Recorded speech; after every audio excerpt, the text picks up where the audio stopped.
Wild stories you've not heard before.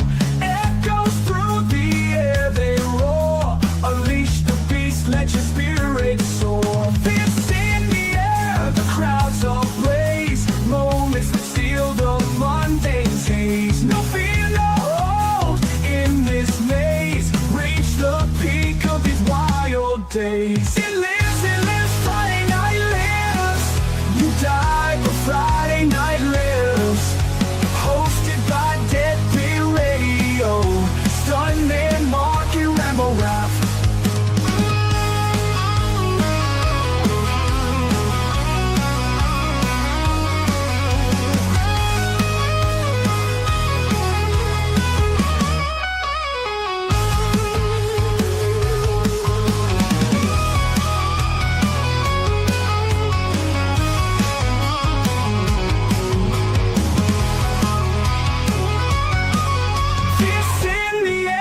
Crowds ablaze, moments that steal the mundane's haze. No fear, no hold in this maze. Reach the peak of these wild days. It lives, Friday night lives. You die, but Friday night lives. Hosted by Deadbeat Radio. Stuntman, Marq, and Rambo rap.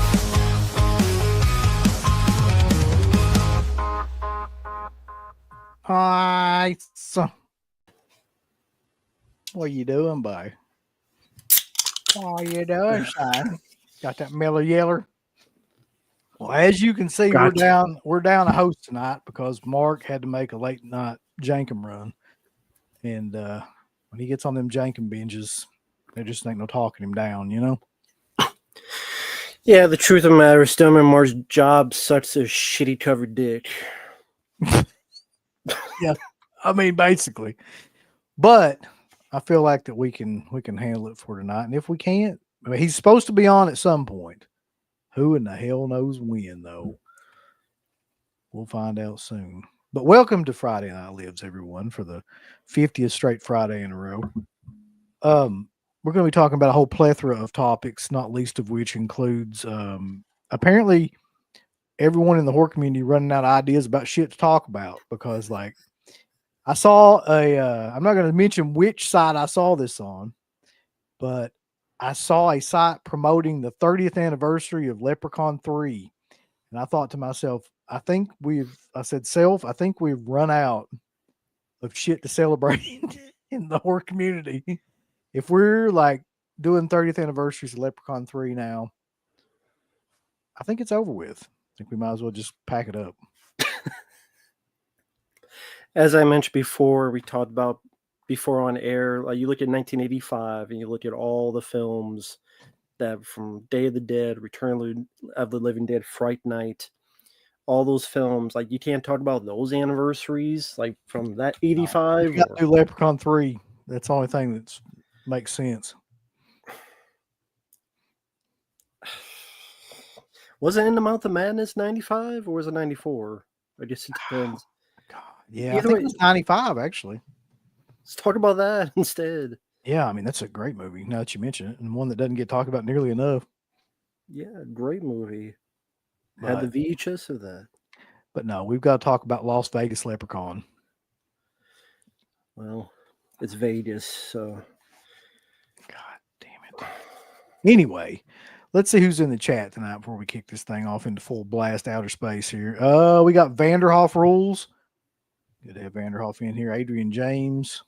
1750 Films. Manny's in here. Spirit Crusher, who brought me the best news that I've heard in a fortnight, which is that they're bringing out William Friedkin Sorcerer in 4K from Criterion. I've got the Blu-ray, but that's probably one of my top 3 favorite movies, so I'm definitely going to be getting that. Is it up for pre-order? If anybody knows, let me know, because I'll go ahead and pre-order it.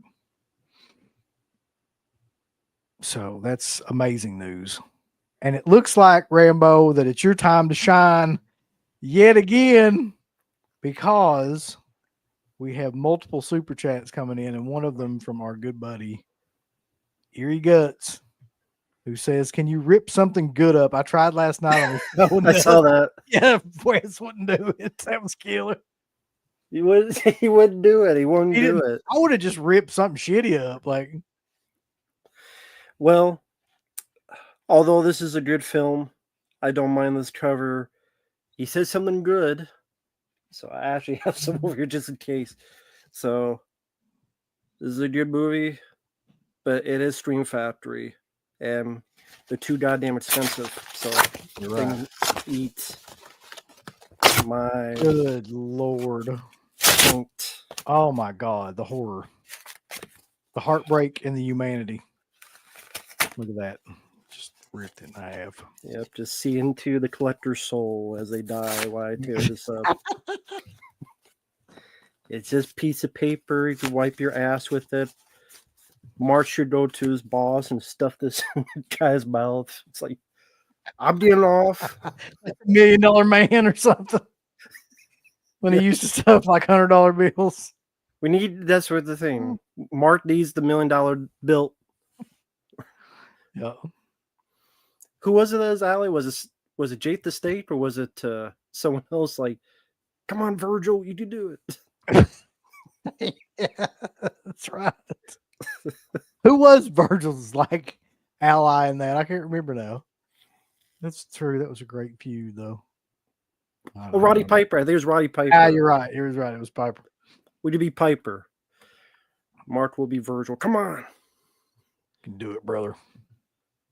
Hold on. I got, I think somebody's interested in coming on here. I'm going to send Matt this link if I can.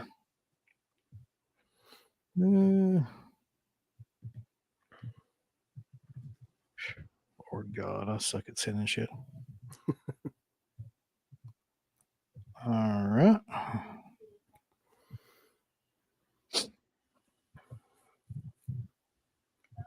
Give me 1 second here. Nah, man, I don't have anger issues. That's why I do the show. Get it all out of the system. That's the thing. You just get it all out of the system, and you just calm for the rest of the day. It's true. There's a lot to be angry about right now, though. I'll tell you that. People are sad. This guy ripped up. Hey, it's a good movie, but fuck these slipcovers. If y'all haven't been around or anything, Rambo really doesn't like slipcovers. Like, they're wasting I'm time. not a big fan. Yeah. Waste Okay. time, man. I sent that. Let's see what we got going on here. We got another. Hold on 1 second. Even his dog's pissed off. I'm pissed. His dog wanted a slipcover, I guess. He's pissed. He's like, I wanted to chew on that, goddammit. What the fuck? Why you rip that? Dog's like, I could have chewed on that. You see? Dog left. The dog's like, piss on this. I'm going to piss on you. But I hope everyone's doing well tonight. I know there's a few super chats. Uncle Bill will get to them as soon as he comes back. But yeah, the Toxic Avenger will be one of the topics because for some reason we needed a remake of it. But how are you guys' thoughts on the pictures? Does he looks like a melted milk dud? And the poster looks like someone just drew it with crayons, and I think it comes out August. Ain't gonna be worth the fuck. Does anyone think it's gonna be worth the fuck? Like at all? Sorry, I had to fight a bunch of palms off. What's going on? Oh, just everyone in the chat talk about the Toxic Avenger, which I mentioned we'll get to that eventually. Fuck. Can't wait to talk about that. Real quick, let's get this other super chat. Well, we got two more. Hold on. OCP says, what's up? Are any of you going to buy the Beyond 4K set with the Chuck E. Cheese eyeball and the Super Deluxe slipcover? I already have pre-ordered that. Isn't that $66 or something? It's $66.66. Yes. And you may have mentioned with shipping it's going to be like $70. It's $75. Listen, here's the thing. That is probably in my top 10 horror films. So it's a Fulci movie. It's the only Fulci movie, like the only of the big ones left that's not been on 4K. And it's because Grindhouse has had it forever and they've never done anything with it. They've just been traveling it around to a bunch of different movie theaters and showing it all. And now they finally decided to put it on 4K. So I got to buy it. I will say there was another thing on there. It was like $159 that had like a figure with it. And like it sold out pretty much immediately because I think there was 10 of them. They only had 10 of them. But it's like, man, at this point, by the way, that's almost sold out now too. That slipcovers almost sold out. So,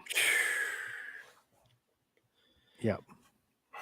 I mean, if people buy it, they buy it, but goddamn, that's overpriced. That's Yeah, everything's overpriced now, man. Severin and Vinegar Syndrome and all that stuff. He's judging you. You really don't start shit. No. No, don't.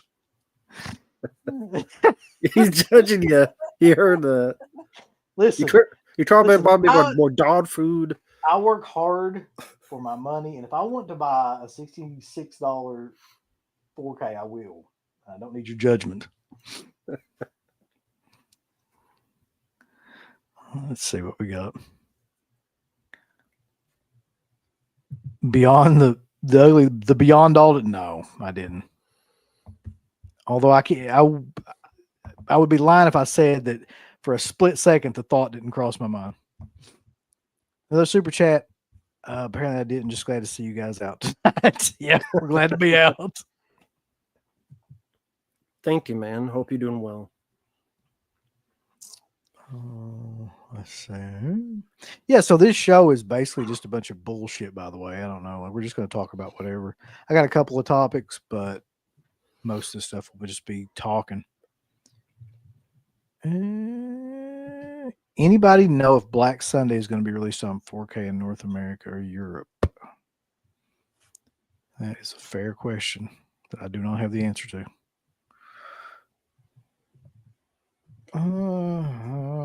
I thought Kino had that, but maybe that's no. They had Black Sunday, didn't they? Unless they did, and then it got taken away again. Yeah, that's a whole other story we're going to get to. How do you feel about slipcovers for couches? Someone would buy it. These collectors would buy it. The Toxic Avenger looks nothing like Peter Dinklage. What's the point? The worst thing ever made. So yeah, there's new pictures going around that I've actually got them over here too. I can bring up, and it is genuinely some of the worst looking shit imaginable. I'm gonna share this real quick just because. Well, more than likely he'll be Melvin or whatever. Yeah. So This he'll change definitely does not look like Peter Dinklage. Like, I just want to go ahead and say, like, and if it is, they've got him in so much makeup that it's impossible to tell. So I don't know why it would matter. But here's the picture. If you don't think that's killer, then you're right.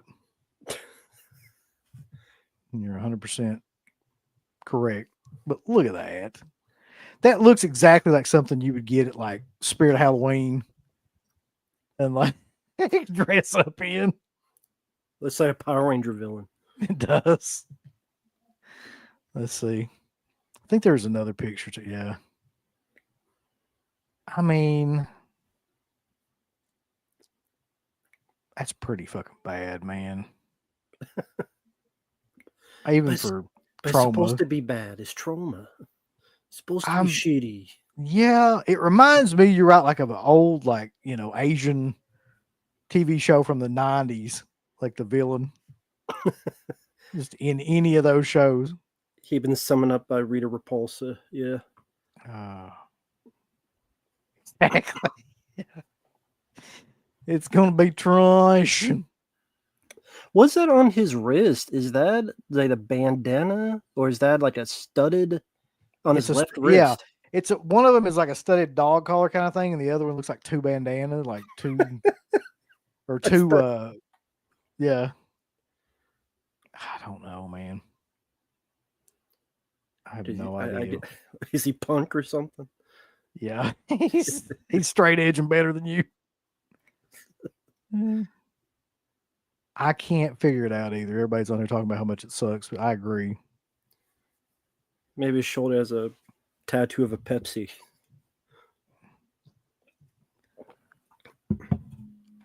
I mean, it is, but like, there's something about that movie that I think it was how like hard it went in the paint when it came to the violence and the gore, and so it was funny when it needed to be, but it was also like really, really like violent.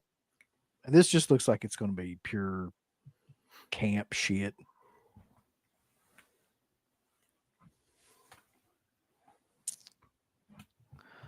Actually, I don't even remember that anymore. Like, it's been so long ago. Yeah. Maybe when we first started doing this version of the show, you could still do that for a brief period of time.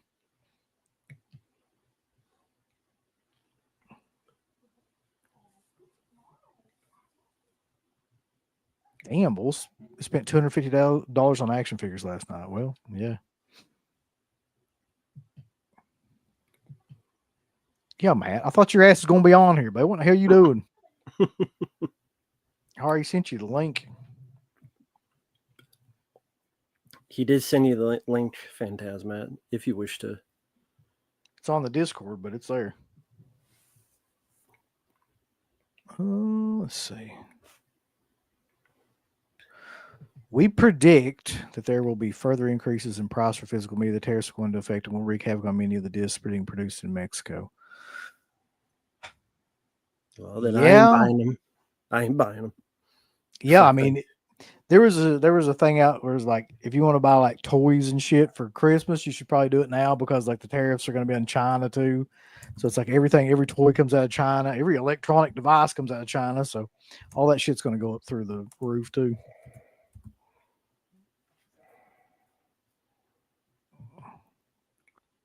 Kino and Universal Fighting. Oh yeah, the Daylight and Dante's Peak. Oh, so you were going to talk about that too, because you almost ordered that, didn't you? Yeah, I was thinking of getting the 4K of Daylight because that is a Sylvester Stallone film I do enjoy. I think it's a bit underrated.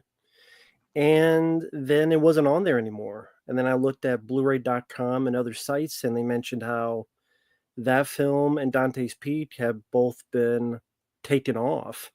And some people were sent there, some people orders were canceled. And I guess it's just luck of the draw. And now people are selling them on eBay for like $130 as soon as they get them. And I don't know, it's interesting that they're both Universal. And it wasn't just one film, it was both films. So I don't know what the deal is. But Universal has a pretty horrible track record of shit like this, though. yeah, so all right, let me check here real quick. I'm just curious what this shows up as. So it's not at all on their site anymore. no. It's not on Amazon, it's not on here. No. Let's go to eBay. I just want to see this. Yeah, if you type Daylight 4K, it'll be like 129. There you go. Dealer. There you go. Out of print. Already out of print. It wasn't barely out. It's already out of print. Oh, Jesus Christ. Well, so much for getting that. I guess I should have done it sooner. There you go. It's my fault. My fault. I didn't know it would last a fucking month. I like the fact that like in one day it goes up for like $130. It's like, god damn. 188, 250. Buy it now for $250. Listen, if anybody buys Daylight for $130, I'm personally coming to your house, like, because that's ridiculous. I mean, I like the film and I'm not paying that much. No. I wouldn't pay half that much.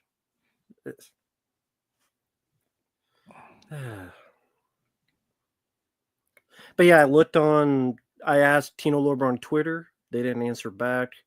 I said, what happened? Like, I was going to buy it. I wanted to buy it. Now it's gone. No. Sad. because I always thought that movie, you know, was okay. I mean, I think somebody said that it didn't ruin Stallone's career, but it like set him back. Yeah, it didn't do well when it came out, but you would think that even they would mention on their Twitter, like, hey, something happened, there's a delay, but no, they just complete silence. Yeah. Licensing. Yeah, out of print temporarily because of the Kino Roller we're going to do last. It's the same for doing. Okay, so if it's temporarily out of print, I pity this some bitch that goes and pays $130 and they put it back up on the site. Yeah. So it is Universal. Okay. Does they own? Because that owns both of them. So here's an interesting question though that I almost brought up. If I had a choice between Sorcerer and Cruising, here's the thing: Sorcerer was already a remake. Cruising, you could never remake today. I would love to see them try, so I say Cruising. I would love anybody today to try to do a remake of that movie because, like, people's heads would fucking blow off.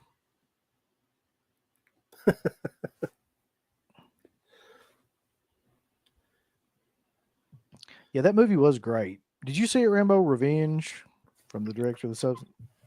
I enjoy it. Yeah. Very bloody, well directed. That's why when the Substance was coming out, I was curious about it because I'm like, oh, I like Revenge. Yep. That's a good one people don't talk about. I saw it when it came out on, was it Shudder? It was on there first, I think. I mean, yeah, it's a bit ridiculous at times, like how she like survives the fall and like sews her whole like body back or whatever. But it's fun. It's vicious. It's bloody. It's well acted, and it's a good looking film. So, really good movie, Revenge. Yeah. So Marq is currently chained to a desk somewhere and being forced to work against his will. Yeah, as we all are, really. But his job fucking sucks, and they can go suck a dick. Do you still collect CDs or LPs? No. To be honest, like I ran out of room a long time ago for any of that shit. And I would love to sell a bunch of the LPs that I have. Uh-oh. We got the man, the myth, and the legend. Hold on. I'm going to stop sharing this anyway. Sure. Buddy, where in the hell you been? It's been 20 minutes since I sent that damn link. Bro, I don't know what to tell you. I've been drinking. He's been up drinking, boys. He's ready to go. How you doing, man? I'm doing as good as I can. How about y'all? Trying to get through all this like shit about the Toxic Avenger and Leprechaun 3 to get to anything decent. Leprechaun 3? What's that all about? They're celebrating the 30th anniversary of Leprechaun 3, and I'm like, why are we celebrating that? Okay. Yeah, people celebrate anything these days, I guess. It is true. We did whitewash Stuntman Marq. We got to get with the times. we can't have black people on anymore. I could have put on I could have put on a little bit of makeup or something. We could have. We're gonna get canceled fucking off this right now. Are you a fan of Ted Danson? Oh, shit. Oh, that's an old reference, Rambo. That shows your age right there. This is back in the day. Yeah, because I couldn't believe he did that. I don't think anybody could, except Whoopi Goldberg. No, I saw the Toxic Avenger photo. Like everybody else is saying, I can't tell whether or not it's like, I mean, he's mutated in that photo, so you have to assume that that's like his final form, and he looks pretty short. So is he going to be like the Toxic Avenger, Toxic Crusader little action figure running around, or at that dude, I mean, that whole thing is confusing to me about how that even became. Like, first of all, like I was saying, like, how do they get Peter Dinklage to agree to that? Number one. And then number two, what the fuck are they doing with him? Like, what is that? Well, wasn't he like one of those ones that was really complaining about like little people not getting enough work? Yeah, he was the main guy behind that whole Snow White drama, wasn't he? That got all that shit Yeah. changed. And now look at that. Speaking of which, that movie, they fucking delayed the release of it because it was like going to shit the bed so bad because it looks horrible. Yeah. That's just like the last person on earth that you would expect to be in that role as the Toxic Avenger. I Yep. mean, not that I could really think of anybody that would be in that role necessarily, but that wasn't near the top of the list for me for him to be that. I So don't think very anybody- strange. The pictures kind of look like if Full Moon Entertainment made a Toxic Avenger movie. They like short people. What would Or short. What the fuck? They do What- they like short people, short dolls, short puppets. Mhm. That's Full true. Moon's like They got a loves real them boner short. for like puppets. Yeah. They like them short.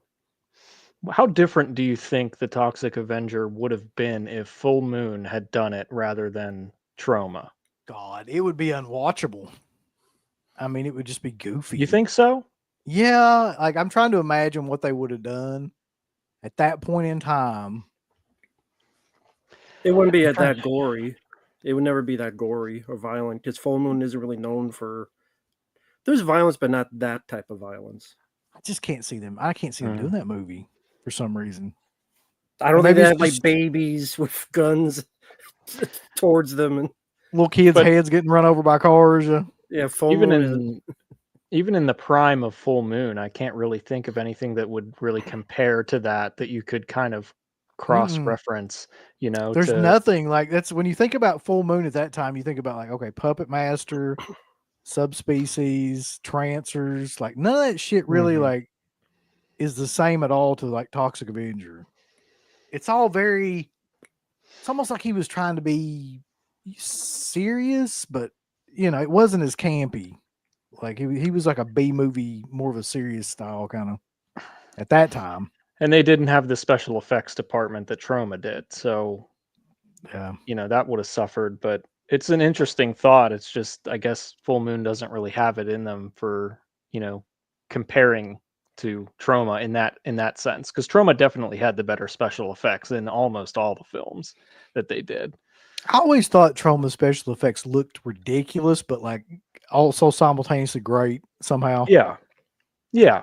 Whereas Full Moon is more of that legitimately cheap looking. Yeah. The blood even looks cheap. Like everything about it looked cheap. Like Not to say that I don't like some Full Moon, you know, films, but Trauma probably takes the cake on that. That would be maybe a cool versus, you know, Full Moon versus Trauma, you know. I don't know how you'd put them up against each other, but yeah. Beyond Sour Ground says he don't feel like his nationality is equally represented now here. So fuck. What's his nationality? I'm I'm afraid to he- know. not white, Southern. Thoughts on Blue Steel? It's a crazy fucking Ron Silver performance. I know that. Like you don't realize how crazy that performance is until you go back and watch that movie again, and you're like, wow, like he really went full on, just Taxi Driver style crazy in that movie. Yeah, I don't mind that film. I like the finale. It's that one to rewatch. I always forget Catherine Bigelow did it, and that was an earlier film for her, I believe. And yeah, I don't mind it. Yeah, I think the finale is pretty good. Yeah, that was I think one of the last ones that Vestron did, right? One of the last things they released. Yeah. Yeah, This would be killer as hell, though. They should cast Brock Lesnar as Toxic. I'd pay to see that.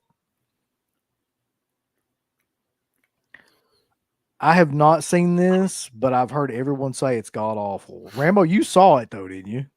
You didn't no, see I it? haven't seen it. No, Okay. I haven't seen it either. Yeah.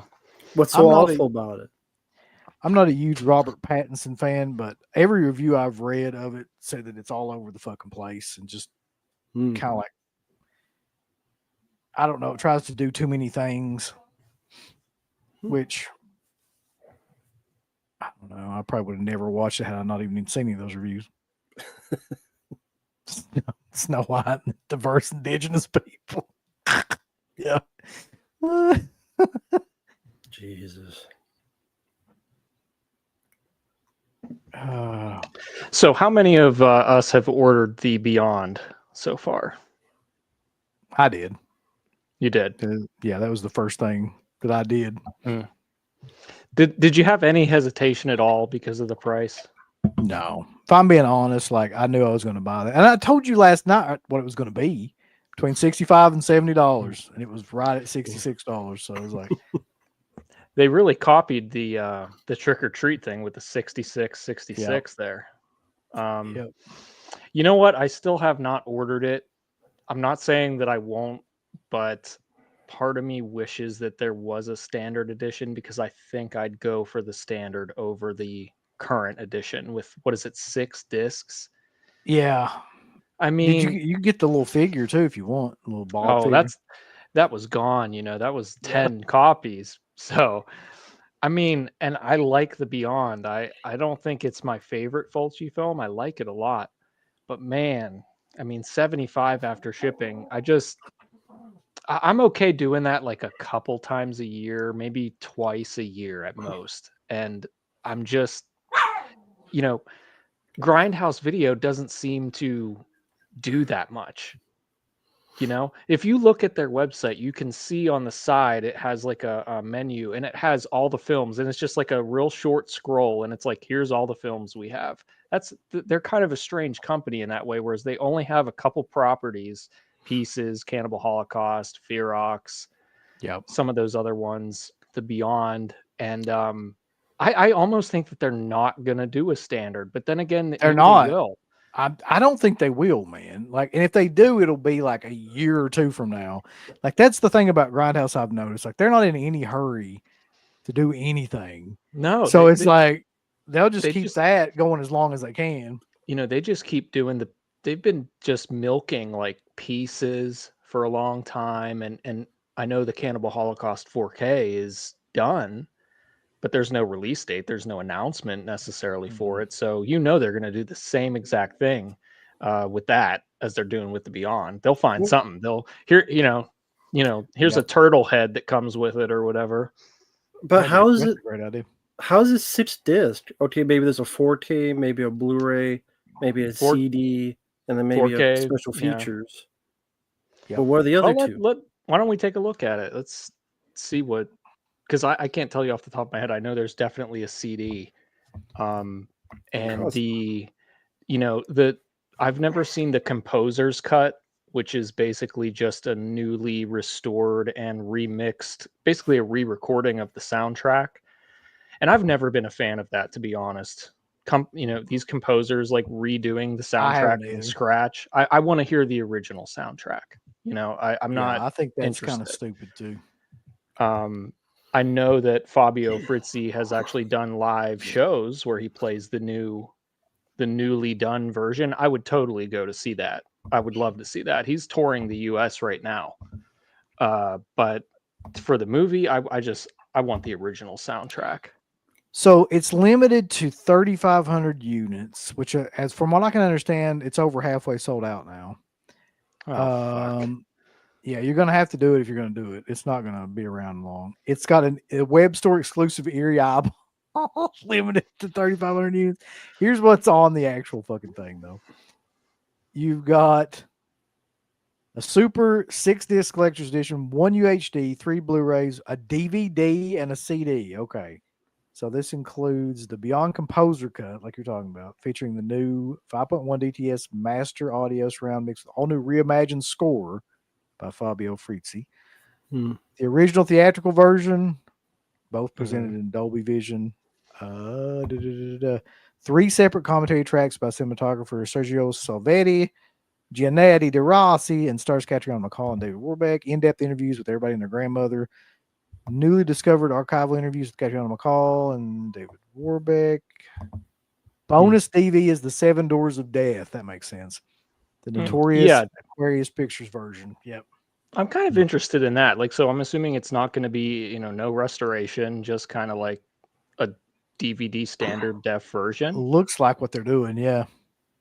Oh, That that is sounds kind like of fluff. intriguing. Yeah. I do like that idea, though, because 7 Doors of Death is so kind of infamous. Mhm.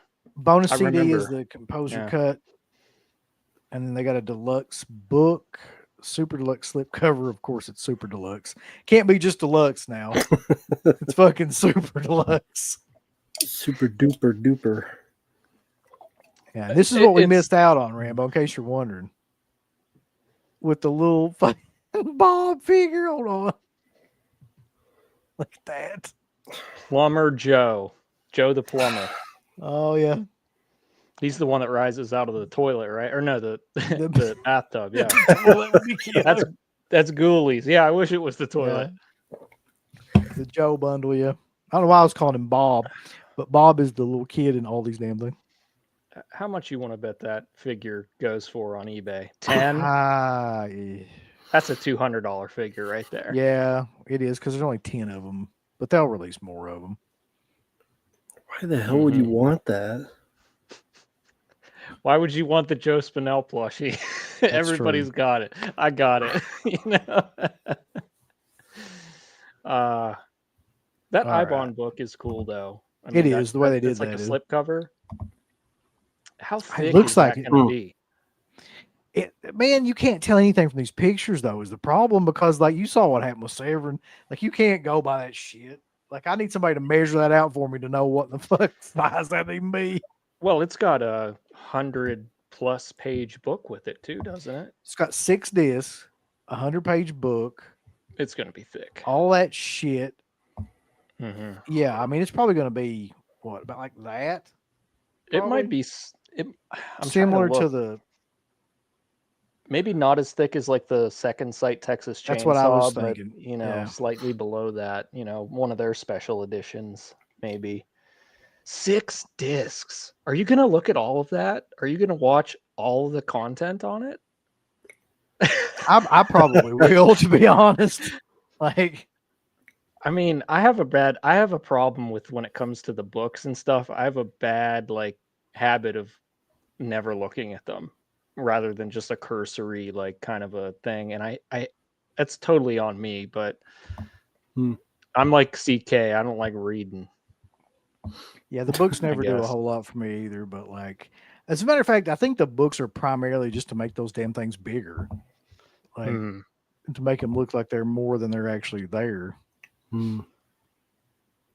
But Jesus Christ, this is a good point too. It says between the Beyond and Reanimator 4Ks, we're talking nearly $200 for 2 movies. I'm not buying that Reanimator. That's where I have to draw a line. Yeah, I'm that not fucking getting that Reanimator 4K. Fuck it. What are you drinking, Matt? Says Alpha. This is orange cream Coca-Cola base. That's the base of the drink right there. And then I got some kind of Templeton whiskey.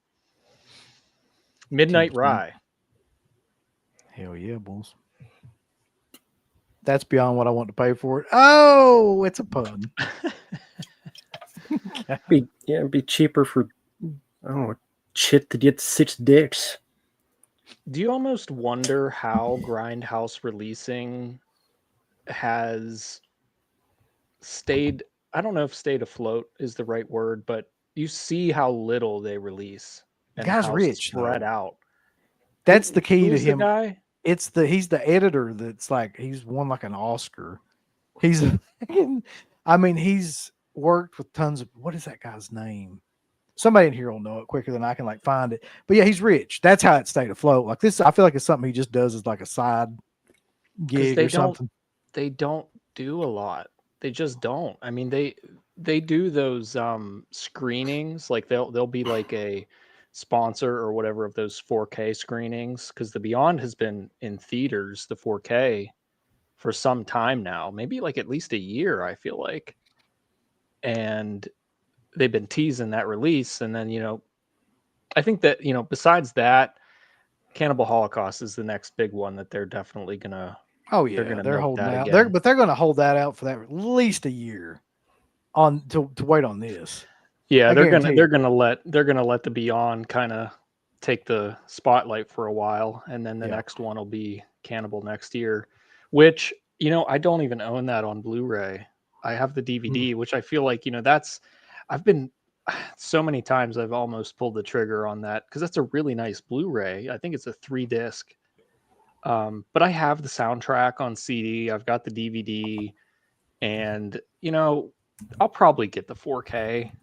I mean, as long as it has the animal cruelty version on it, which I think it will, because I'll watch that. That's the one I'm gonna watch. From now on, I don't need to torture myself any more than I have to. So, but Yeah, I feel like that the only Yeah. time you watch the animal cruelty version is if you're doing a commentary and want to freak Garrett out. yeah, Like, God almighty. yeah, So Mozart's Ghost said, this is interesting. He tried to hack the system. You know how you can do on Vinegar Syndrome to find the inventory count, but they can't. There's no way to find it. Apparently. I tried it too. I added 4,000 copies to my cart, and it was gonna let me buy it. It was like, okay, here you go, Jesus. $3,000. I was like, never mind. I guess I can't do that trick. You can add like more than what they say. It was like 3,500 copies. So I added 4,000, and it was like, okay. So I was like, well, I guess that doesn't work. So Isn't this Grindhouse's first 4K? God, that's a good question. Is it? honestly, I think it is.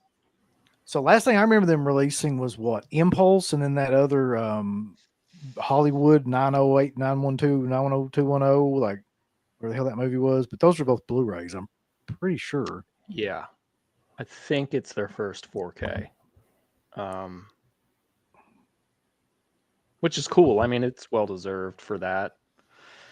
But Carter, does someone in your family need to be put in a coma? No, hold on. You can't talk shit about Michael Mann and defend shit like Texas Chainsaw 3D. I heard about that in my stream.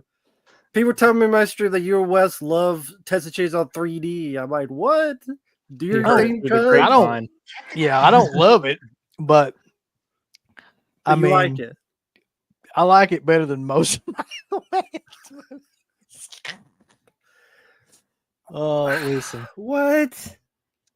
Here's what you got to understand. Texas Chainsaw 3 dips in my face. What you got to understand is that I'm too old now to give a fuck. Like, I just don't give a fuck. Do your thing, cuz. I mean, the Kurt didn't even know how to tell time. No, they didn't. Listen, I'm not saying that anything about that movie made any sense, but I am saying that what's her name?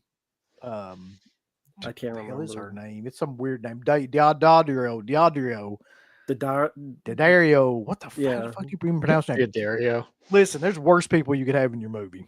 He said Dario. Yes, this is the saddest part about this. So, Sage Stallone was one of the founders of Grindhouse, and then he died of a drug overdose. And I think it was I thought it was atherosclerosis. Oh, was it like a heart condition? Yeah. I thought he was on drugs too, though. I don't know. He might have been on it for that and tried for the pain. But yeah, I know it was like a atherosclerosis. Some cardio. It was him, and I think that other guy that I'm thinking about is Bob Murawski. Is that guy's name? Okay. Who's the editor? He was the other one, and he's. I mean, if you look up his filmography, you get an idea of why that place is still in business. Let's see.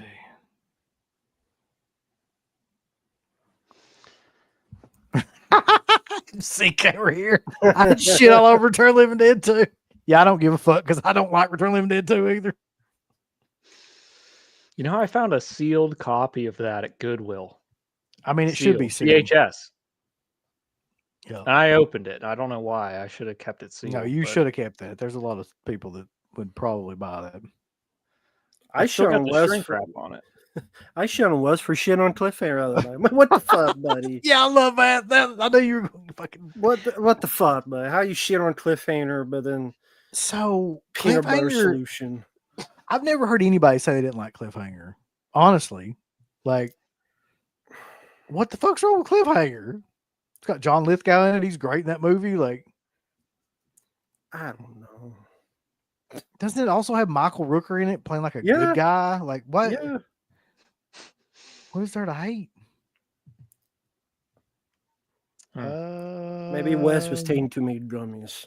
I hope there's a Heat 2. I really do. It'll be 4 hours long. I like Heat. There don't need to be a sequel. Imagine a Heat 2 now. Like, who are they going to get to be in it? All those people are 80 years old. He already wrote the book, right? Yeah, there's a book. I do hate Michael Mann. I hate Tom Cruise. I hate Jake Gyllenhaal. I hate Maggie Gyllenhaal worse. Who else do I hate? There's so many people. Eli Poor Roth. Maggie. Eli Roth. Would you say hate Rob Zombie? Are you indifferent? Not really. I'm kind of indifferent to him. Yeah, I probably like him more than a lot of people that even listen to our show. But I mean, he's just come out with 3 or 4 of the last movies that have been complete bullshit. So he's kind of off the map now. Relatively new to collecting Blu-rays and 4Ks. What are some notable releases by Cauldron Films? Oh, wow. Well, they released City of the Living City of the Dead. Living Dead. That was probably the biggest one for them. They also released that recent Fulci movie that was in that box set. I've got the damn box set over here. The Houses of, what do they call it? Like the Houses of Doom? Doom, yeah. Yeah. That's probably their other biggest kind of release. And then they've got that Bava release that just came out that I just can't buy. I want to, but I just can't care enough to spend $100 on that. Yeah. Did you end up watching any of the films in that Years of Lead set yet? Nope. I haven't even opened it yet. I've got it over here. Yeah. I mean, you're going to like it. You're really going to like it. I have a feeling. I know someone else in the Discord had already mentioned that, I think it's like Savage Dogs or something. yeah. Yeah. Like Rabid Dogs. Like Rabid Dogs. Yeah. That one is, that is probably the most, like black-hearted, brutal one out of all of them. If it was me, I'd recommend watching that one first. That was the most. I want to watch that one, and I want to watch 38. Mm-hmm. What is it? 38 Revolver, 38 Special, something like that, which is the DePalma one. 38 Special Squad. Yeah. Yeah, that's a good one. That's more of a police procedural kind of one. It's more like about like a this team of like police that kind of are breaking the rules and bending the rules. They ride around. There's a lot of motorcycle riding in that movie, and I think that's the one with the motorcycle riding in it. But it's a cool one. Yeah, that's definitely cool. But if you're looking for like the really like WTF like brutal shit, that the Like Rabid Dogs is the All one. right. Yeah. You know me. I'm always looking That's a for good that. set, man. Yeah, all of them are enjoyable. So Nubbins wants to know, is this the right place? How shit Congo is? Listen, buddy. It's not that bad. Oh, that's right. It's not that bad. Don't you dare talk about Amy in here. I kind of think I don't think he's a GOAT, but I think he's done some really good films, and people just like shit on him needlessly, really. I mean, Nightmare on Elm Street 4 is great, in my opinion. I love it. Cliffhanger's great. What else did he do? He did Die Hard 2, didn't he? Yep. It's like, I mean, that movie is not, I like Die Hard 3 better, but it's still a great movie. He did Fort Fairlane. Come on. Andrew Dice Clay. He did. Yeah, weren't you? There's something else I'm missing too. Listen. That was the best. The mail stole his stuff. The mail didn't steal it. It showed up. Oh God. Yeah, I I'm know. gonna hold out on the 4K and see if the 4K comes out. Yeah, I'm Imagine sure. them trying to release that now. I wish. But yeah, Long Kiss Goodnight, which Yeah, that's the other one. Wes shits on Benny Harlan. He's got the 4K Long Kiss Goodnight. Well, Long Kiss Goodnight is one I haven't seen in 20 years now or so. And but I remember it being killer, like when it came out. So Gina Davis is amazing. Yeah. Oh God, you gotta be kidding me. They're actually making a Heat 2. Austin Butler's supposed to be in it. God damn it. Just On the road. that'd be a great one, yeah.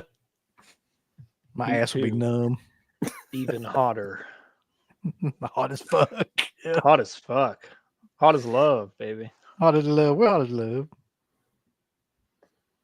People shit on Stallone because he never had to have another Rocky Rambo. Well, hell, they have. They've had another Rocky Rambo, haven't they? Sort of. Maybe he means like people only like those two, but yeah, he's done a lot of other good stuff. Demolition Man. Okay, let me ask you both this. Out of everything else Stallone has done, if you take out Rocky and Rambo, what's his best film? Cobra. Yeah, are you saying best or favorite? Like best, it's your personal favorite, or it's the best made? I mean, we can't be objective with it, so just whatever your favorite is. Cobra is just the first one that comes to my mind, like just like that. So Yeah, I was going to have the same answer. That's what. Yeah, I Because mean, mine is yeah. Cobra as well. I'm gonna throw over you the top. Over the top. Over the I Top's mean, great. I don't. If you're really going by like the best, probably not, but definitely one of my favorites. Absolutely. I'll throw one out here that's one of my favorites still to this day. Nighthawks. Oh yeah. I think that's one of my, and it's mostly because of Rutger Hauer, honestly. It's not because of Stallone, but I mean, Stallone's great in it too. Mm-hmm. Man, the day Over the Top gets like a limited deluxe edition. I swear, I'm gonna shit. Going back and watching Demolition Man again, though, when the Arrow 4K came out, like that movie holds up pretty well, honestly. Yeah. Like it's kind of funny in how it predicts some things like that would Mhm. come in the future, and like, but also like Stallone's really good in it, and Wesley Snipes is like amazing in it. I mean, he's playing the heel, but he's great. Plus meow, I can't put that up. I would love to. That super chat, but I cannot. But I would definitely rate that off of Brown Bunny as like a 7 out of 10. I can't see it. On On StreamYard, it doesn't let me see it, I guess. Well, I can't say it. No, you're gonna have to. Can't do her. I'll look on my phone. I'm going to pick up Severin's Eurocrime box at Violent Streets next time it's on sale. You got that, Matt? Yeah, I do have that. No, sorry about that. I was looking for that super chat on my phone. You got the Thomas the Train coming in that motherfucker? What's going on? Okay. I wanted to see the super chat on my phone. Yeah. Yeah. I'm a fan of Chloe. I know Mark is a fan of Chloe. Sorry. Yes, I do have the Violent Streets set. I can't remember if I've watched all the films in that one yet or not, but that is I've seen at least 2 of them out of it, and that one is like you won't regret purchasing that one. Definitely, that's a really good set so far that I've seen. You don't have that one, do you? I should have. That's a good one. Yeah, when that's on sale, I may have gotten it either when they've done their box set sales, or it may have been deep discount or something like that. That's a good one. Mindhunters is arguably my number 1 slasher film of all time. I know it's a strange choice, but I adore it. Rennie at his Renniest. I've never seen that movie. Worst movies of 2024. There were so many. I know what Rambo's going to say already, and it's going to make Uncle Bill cry. Oh, God. No, it says Sasquatch Sunset. Unless that's gonna make him cry. No, I think he was No, thinking you you were know going what to I'm definitely throw talking out long legs. Oh no, Sasquatch Sunset is the worst one I saw.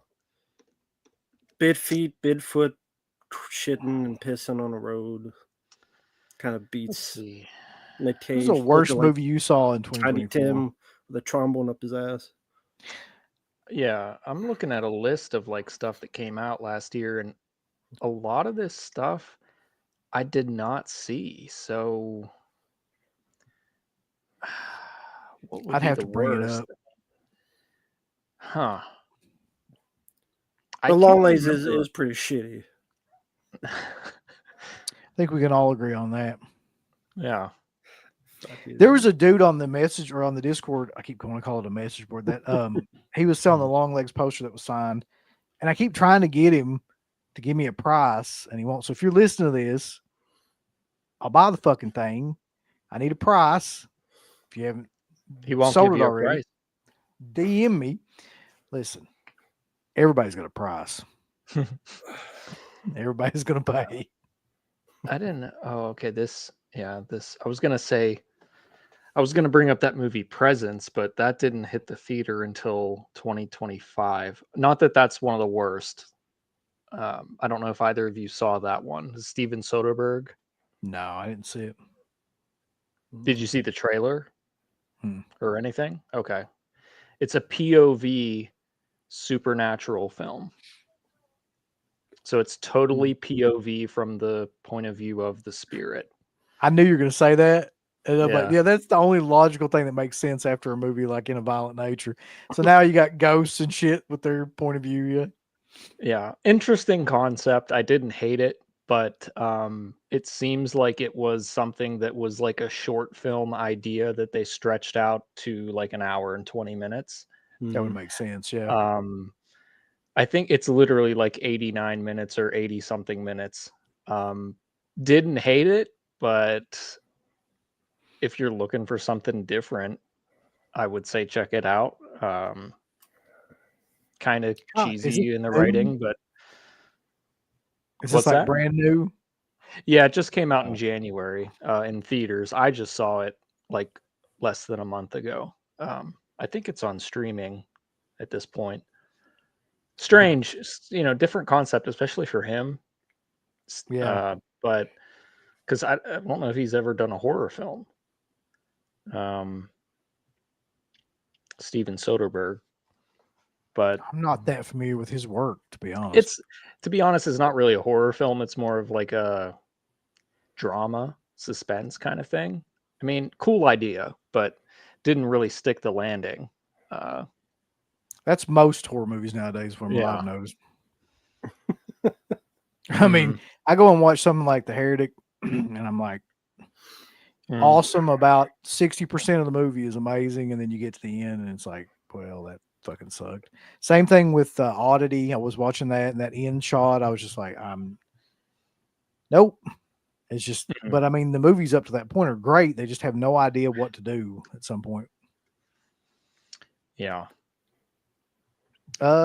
Speaking of Ford Fairlane, we weren't, but here we go again. Did Disney bury that movie? I can't. Yes, because I know this because I went to try to find it, and it's not on Amazon. It's not on Disney. It's not on any streaming service that's there. The only way you can watch it is through like illegal torrent sites and shit like that, as far as I could find. Yeah. Mm. Yeah. Yeah. I use those pretty frequently. Yeah. That's a kind of a random segue, but that's how I watched a film called Companion. Have either of you seen that? No, but I did hear about it. It's kind of like a more adult version of Megan, right? Like, It's an AI love story. We'll say yeah, that. And yeah. I had a lot of fun with it. I had a lot of fun with it. That's probably one of my Rambo that's will love it.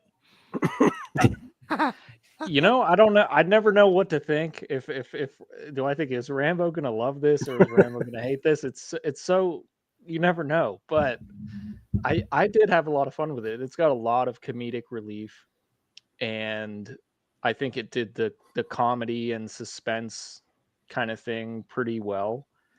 Um, I don't know. I mean, it's one of my favorite films that I've seen this year, so far. Hmm. But Well, that's yeah, I mean, I had a lot of fun with it. I haven't seen Megan, so I wouldn't necessarily say that. And based on what I've seen of Megan, like trailers and stuff, it's probably not really similar to that. But yeah, Companion is more of like a straightforward kind of. I would definitely recommend not watching a trailer. Hmm. But let's just say, AI future type love story, and AI gaining sentience kind of thing, yeah. of like recognizing that it's AI and seeking revenge for that. I think I saw that movie with Megan Fox on Netflix earlier this year. What was it called? Subservient. The same fucking not that. concept. But No, but yeah, not presence. Companion was good. I definitely do recommend that to people. I'll have to watch it. It's on a completely legal streaming site that I use. Yeah, yeah, and I think even if you rent it like legally, it's like $6 or something on like Amazon. Oh, So that's what I'm totally gonna do. yeah, totally legal, but Exactly. it's great fun. I liked it. What company do you think is making the best horror figures today? I'm thinking about getting into. Okay, so in my opinion, there's two answers to this question. What company is making the best, and what company is making the better that's affordable? Like, because the ones that are affordable are NECA figures, and they're halfway decent, and they're still affordable.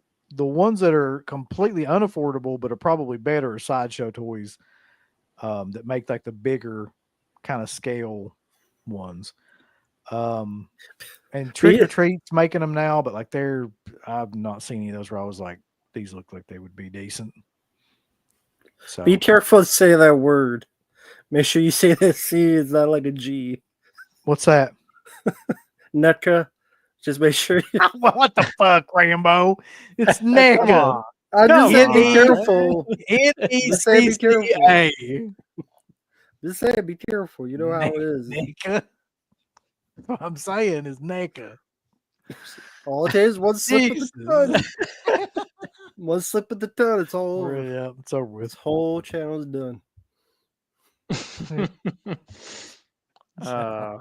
There's no way. Because I saw it the other day that someone's like, they're talking to stream and they accidentally say that word. It was just completely. I've seen streams where people will put things in the stream to get them to say, and it will sound They're like not paying that. And attention. and they'll just say it, and like, yeah, but people are fucking stupid. I mean, anyway, to get like the fact that gets you canceled for doing some stupid shit like that. Did you see that? I can't believe this is true. Rob Zombie released a children's book called Z is for Zombie, Learning to Spell with the House of a Thousand Corpses Friends. Tell me that's not true. Tell me that's just made up. I didn't know it he may could be write. real. I think it's real. Based on his films, didn't seem like he could write. So I didn't know he could write. Yeah, it's. You imagine what that book's like? You open up the first page, it's like, "Hey, fuckers, welcome to this fucking book." It's only $39.99 on Amazon. You can buy it right now. It doesn't even need to exist. Like Matt's right. The other Matt, sorry, you're both Matt, so I can't. He's right. He can't even write or spell anyway. Like, what the hell is he going to write a children's book about? Well, it's a children's book. It doesn't necessarily need that much grammar or. G is for goddamn. S is for shit. That's true. S is for skull fuck. S is for Sherry Moon. He's going to be in all my damn movies. Yeah, she's on the cover of the book. Imagine the audio book. Yeah. Hey, kids. Want this shit in? Yeah. Oh, Carter sent you a super chat. Oh, God. I can't do the voice as well, but hello, baby. What'd you do with Vincent is shameful. Doth the road. Too much saliva. I never will forget watching that and being like, how in the fuck do you convince somebody to do something like that on a mainstream actress at that point? Just basically convince them to do that and ruin their entire career. Well, they were in a relationship at the time. Yeah, I mean, I know, but still, like that makes it even worse. Yeah.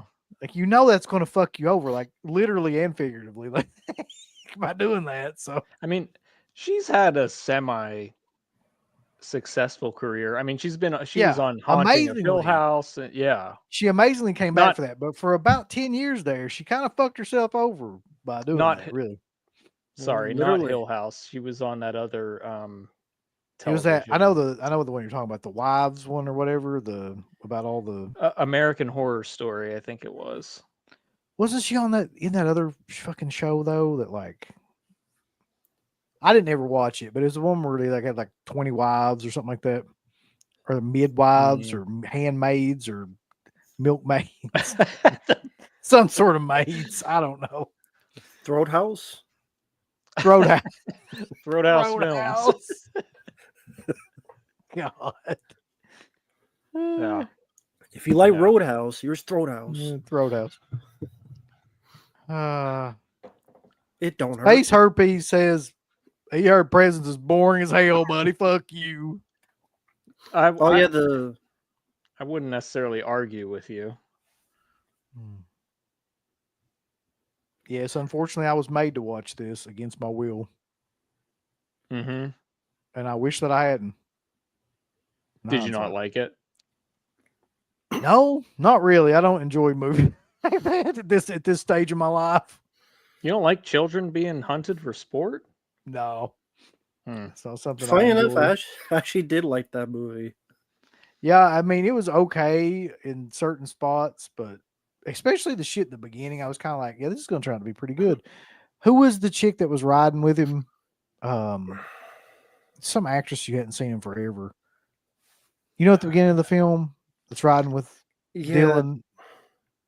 I'd have to look it up. And I know she what gets you killed mean. immediately, but I can't remember who she was. Anyway, I actually was like had pretty high hopes for it at that point, but I don't enjoy Uma watching. Thurman? Yeah, it was Uma Thurman one. Hmm. Oh, And I think then it just kind of disintegrated that's into what Scratch Burno said. Shooting That- kids. So I thought- I'm checking out on this one. I think it's like the ending won me over, just how wild and weird it was. The finale of that, and I thought Matt Dillon did a good job, but it was a bit long. It wasn't like Mm-hmm. over 2 hours. I don't think it needed to be that long.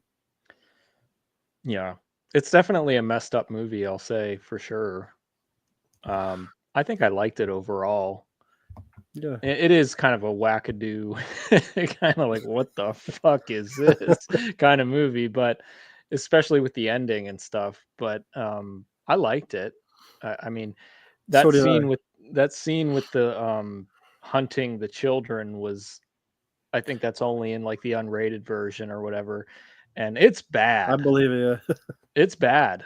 I mean, even for me, I've seen a lot of crazy movies, and it is pretty.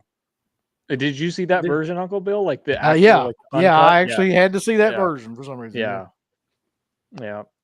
So What do if you mean you like- had to? It was Yeah, who it was forced a Patreon request from what I remember.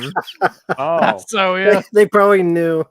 They knew it's like how did it's just kind of like I fuck. torture him this time?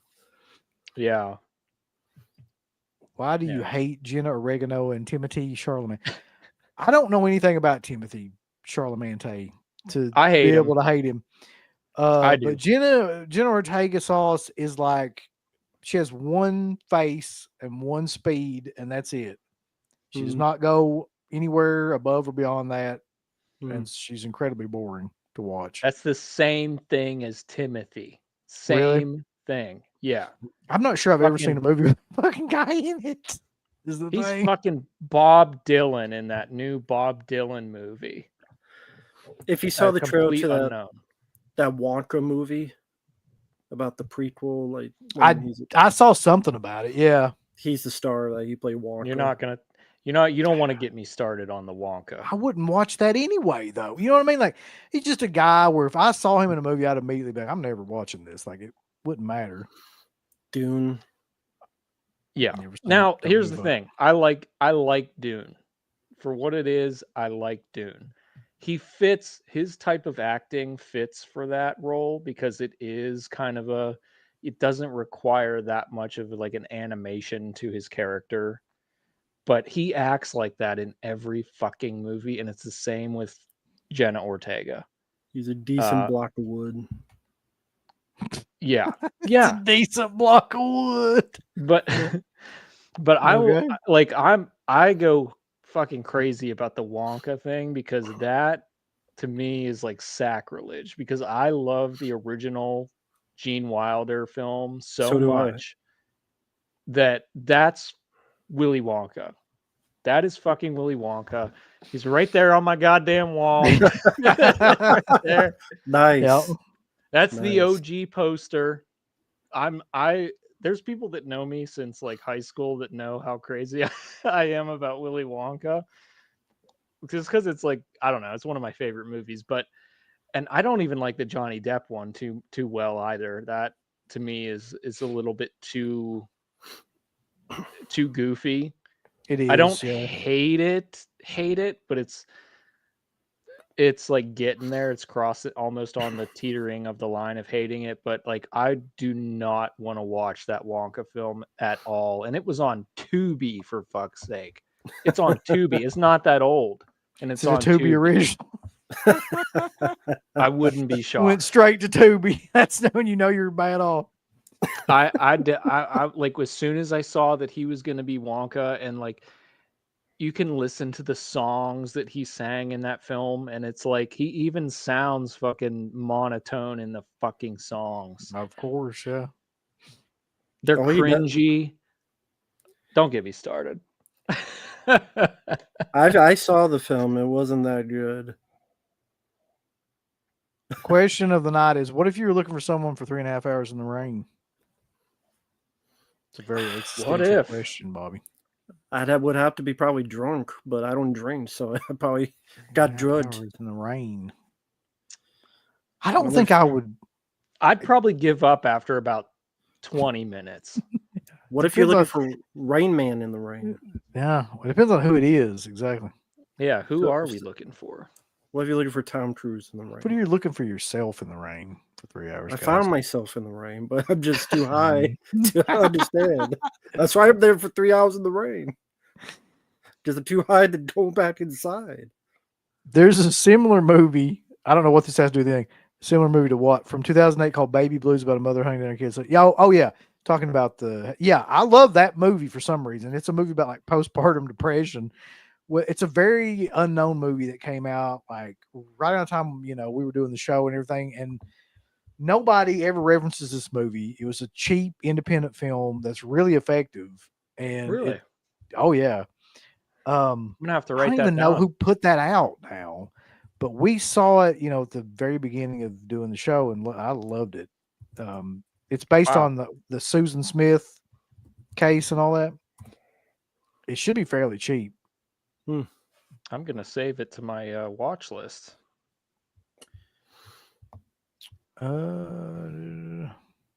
2008. Beyond Sour Ground says, I just think it's funny that at the time Chloe defended him and herself by saying it was brave and transgressive. Now she's all Hollywood is misogynistic and exploits women. Yeah, that's pretty much all of Hollywood. That's what they all did and what they're all currently saying. Uh-oh, Bobby's back. There's a super chat. I can't wait to get to it.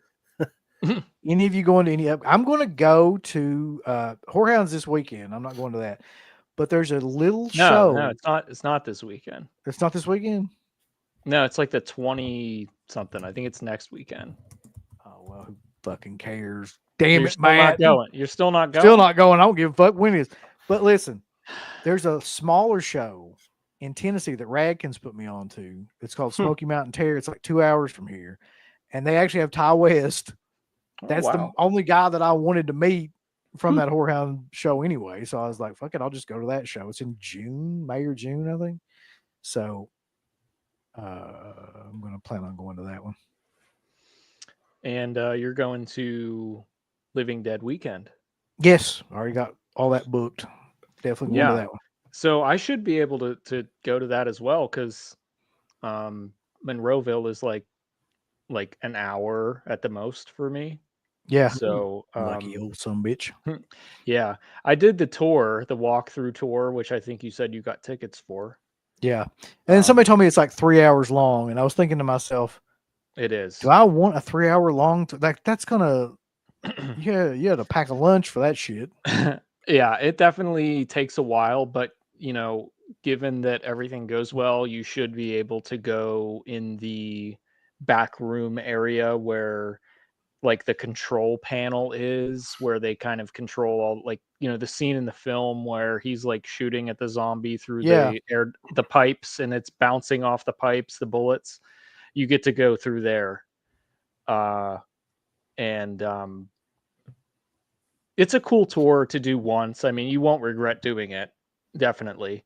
So much of the mall has changed over the years that it's really more of a kind of like, well, we know this was filmed in this section. Some little things on the wall look similar, or you can match them up to the film, but it's not exactly the same.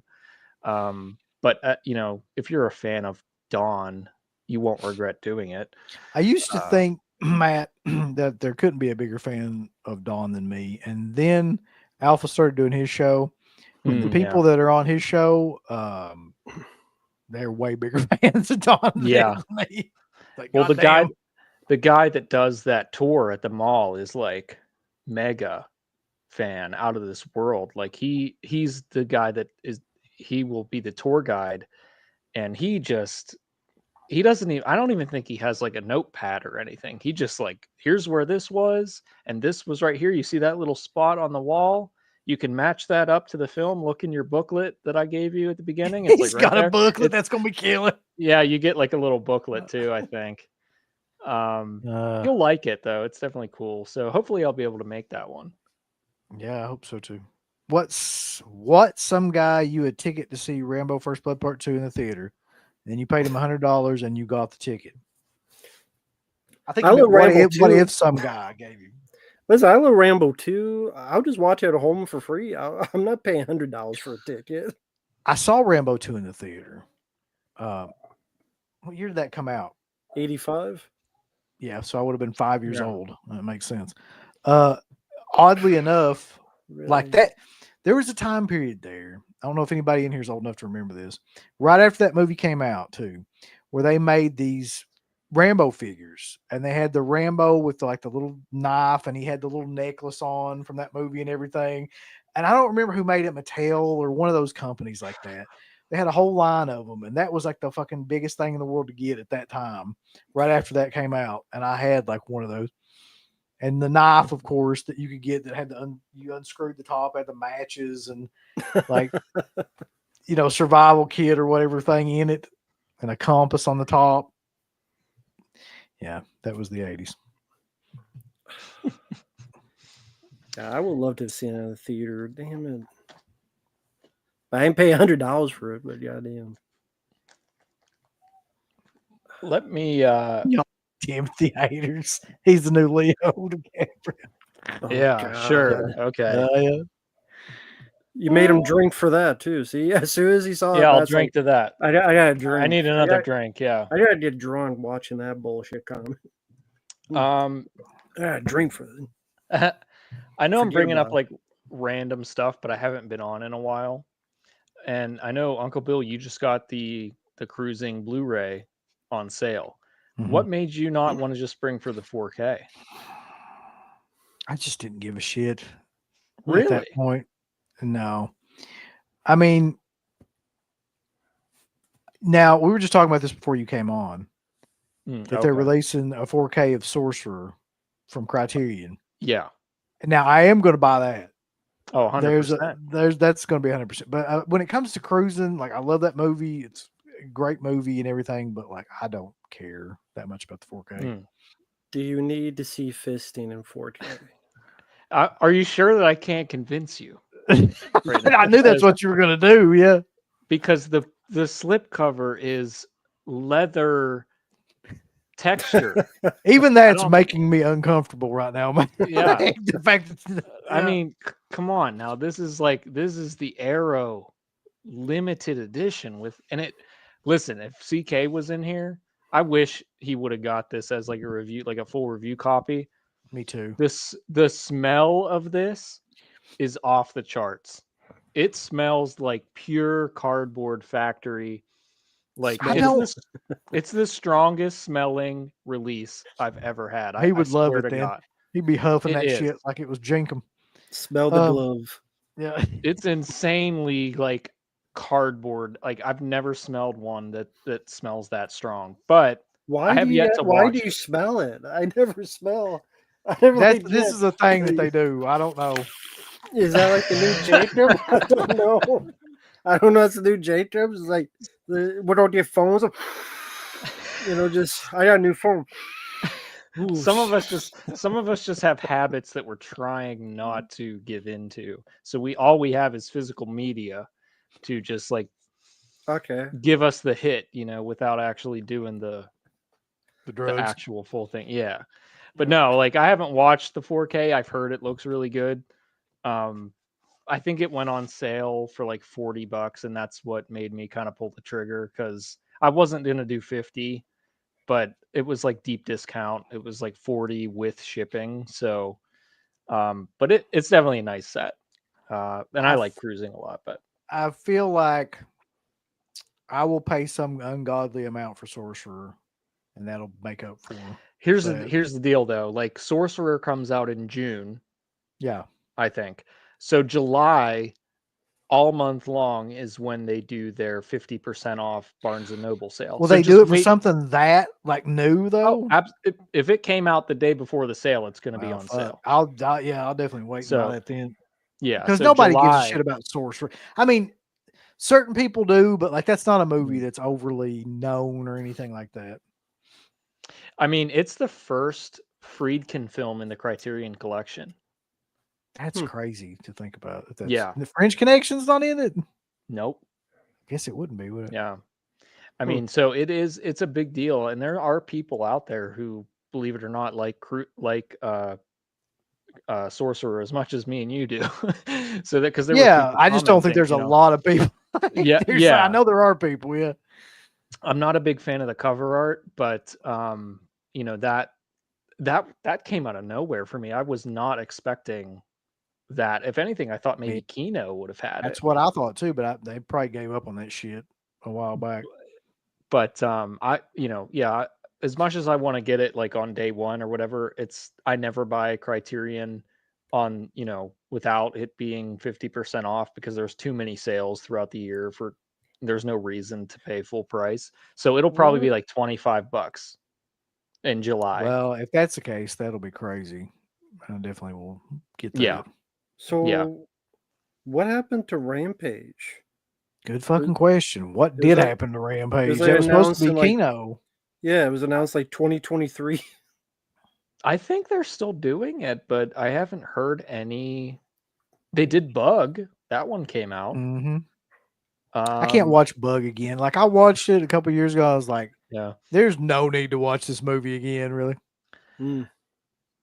I have the imprint Blu-ray for Bug, which is like out of print now with like the slipcover. And then part of me is like, do I want to just get the Kino 4K or do I just want to keep what I already have? I probably just keep the one I have. I don't think I need a 4K.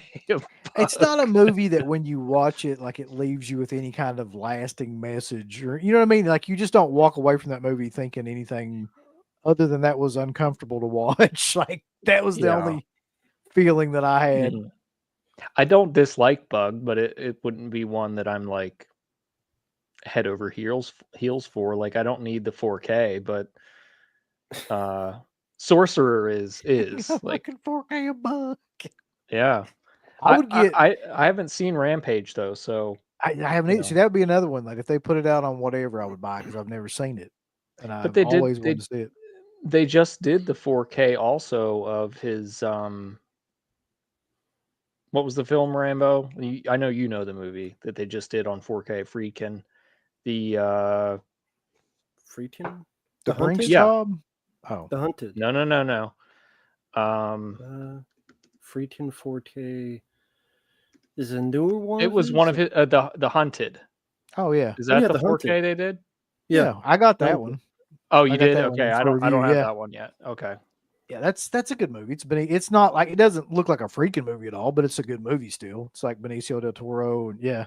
Mhm. Yeah, I still need to pick that one up. Okay, But wait, you yeah. got this. Hold on. You go to see Rambo in theater, and someone is sitting in your seat. You both got the same tickets, but she got 2025 and you got 1985. This is I'd be blowing. like, This is blowing my mind tonight. I'm too drunk for this, man. I Bobby's wish, gonna. I Bobby's wish, fucking with our heads.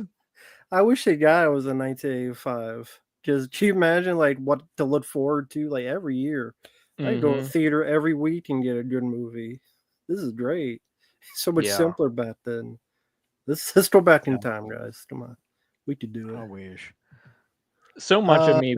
Oh God, another Chloe Chloe 70. Savini, Chloe Savini, 70, whatever, in Brown Bunny or Gina Gershon in Killer Joe. Gina Gershon. I like Killer Joe Yeah. more as a movie. Yeah, Yeah. that's Yeah. a tough scene to walk away from too, though. The chicken leg scene. Yeah, it I is. think I think Chloe is more attractive, but I think Hmm. Gina does the definite better performance for sure. I mean, could you really argue with that even? I mean, it's No. yeah. Um What were you yeah. gonna say before about the 80s or something like that? You were about Yeah. to So, say? um I'm going to New York City next month for a show. And Hmm. I was thinking about 42nd Street. And I was like, because I kind of sometimes I just randomly think, like, I reminisce about, like, when, not reminisce, but like what would it have been like to see these films, like these Grindhouse films and stuff, on 42nd Street in the heyday, the mid to late 70s, early 80s. Like 42nd Street now, it must not even resemble that at all anymore. It was like Yeah, I mean it doesn't, from what I understand. Yeah, like the epicenter of like sleaze, uh peep shows, Grindhouse.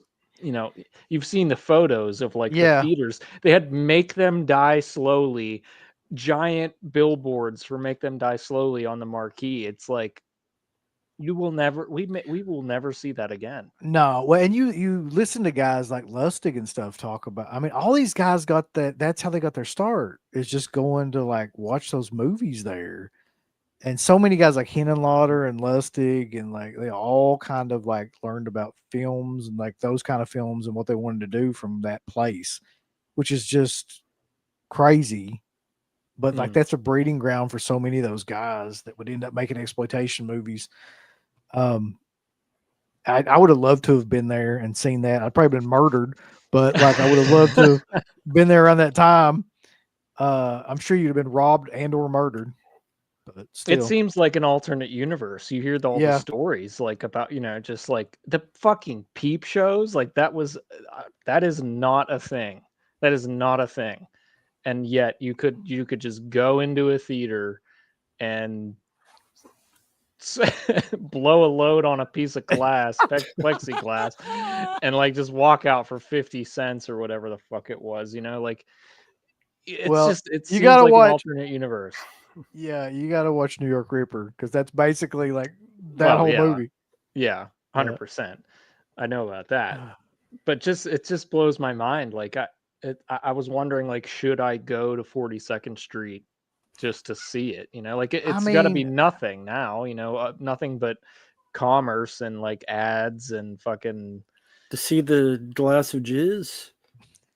Not necessarily. I don't think that's there. is there a seedy place of New York now? Is there a 42nd Street now? I bet there's not. Like, there's not a place like that anymore. I'm sure. Well, modern day CD would be like.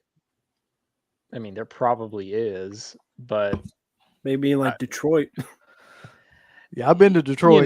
like, It's yeah, I mean, like, New York is something. not necessarily the most crime. It's not necessarily the most crime-free state or the crime-free city. Did I ever tell So you the story about Detroit? By the way, No, I was I don't know if going I to told that ask. Like, what story or happened in not. Detroit? yeah.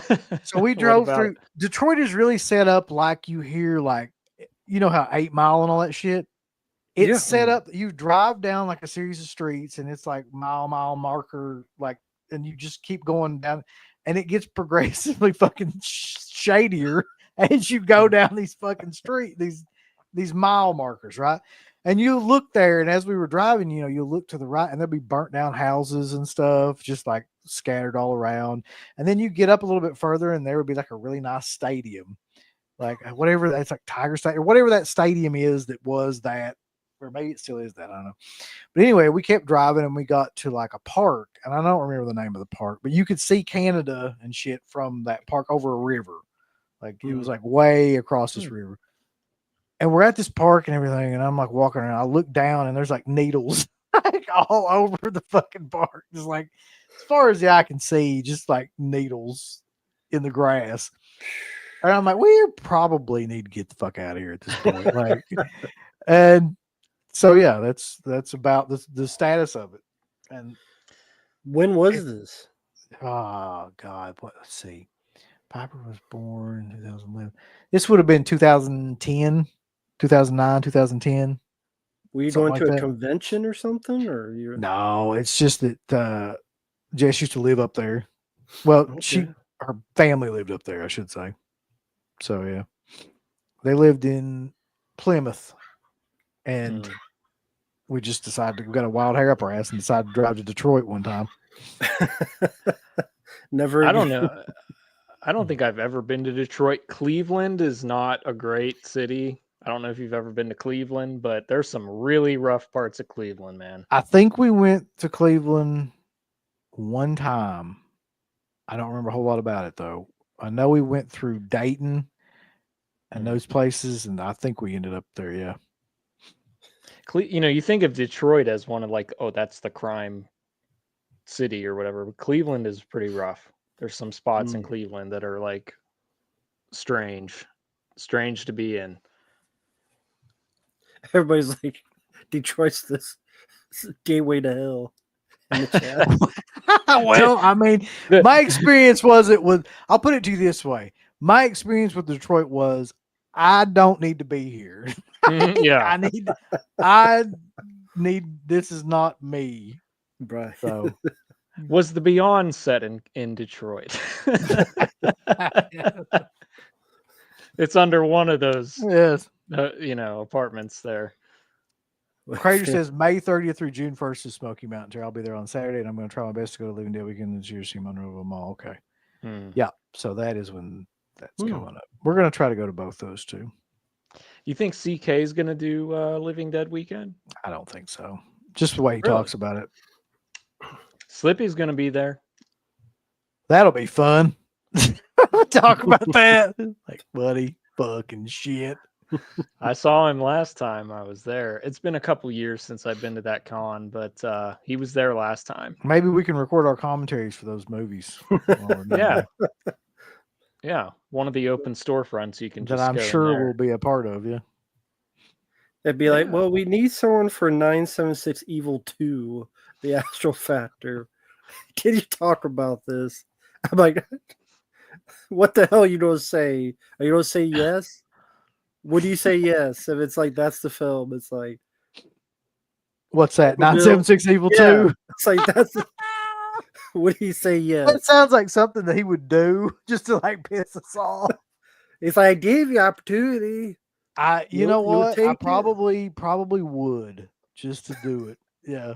Yeah. I just have to say, what the fuck to say even though that movie is pure, that's what we could talk about. It would say like, this is. This is what I thought would be a killer title for us too. You could put Hillbilly Historians on there. Yeah. If I see Slippy during that convention, I'm gonna tell him I'm gonna shake his hand and say, "You've just met the artist of the newest Slippy theme song." Oh yeah, yeah. He loves that song too. I thought about like printing out like a AI like 8x10 or whatever and like signing it and being like, "Here you go," like this. That'd be awesome. Yeah. Have you ever been to that convention though? You've never been to Living Dead Weekend? Okay. No, this will be my first time. I've been to Monroeville, but I just wasn't there when that was going on. Yeah. It's cool. I mean, it's in the mall, so yeah, I know. But it seems like I don't know whatever happened. Maybe this still exists, but when I was there, it seems like they had like the Living Dead Museum or something that was down there. Okay. It's right. The con is like basically just empty storefronts that they open up, and then so they have like the vendors in one store, and then celebs in another store, and it's like the top and bottom floor has like different like stores that you can go in that's just vendors and celebs and stuff like that. And then the Living Dead Museum is there, which is not Oh, very big, but it's like kind of cool. Um, it's like cheap to go through. But they have the the Romero bust is in there that they yeah, have that little thing, and then they even have a picture that's like mounted on the wall on yeah, the I other remember that. side of the mall with a picture of Romero and Dario Argento together at the mall when they were like, I think it was at the mall, or at least it was in the States, when because Argento did the Italian cut of Mhm. Dawn of the Dead, so that's kind of cool to see. um I just remember when I drove up to that place, like driving up to it, like I got the weirdest feeling, like because you can 100% tell the outside of that mall is that's what it mhm, is. But then when mhm. you go in it, you're kind of like, oh, this fucking doesn't look a damn thing like it. Like, but from Yeah, the outside, you're just like blown away because it basically looks the same. I mean, it does. it's I kind of was a weird feeling. I was lucky enough to see the mall before they did a lot of the remodeling.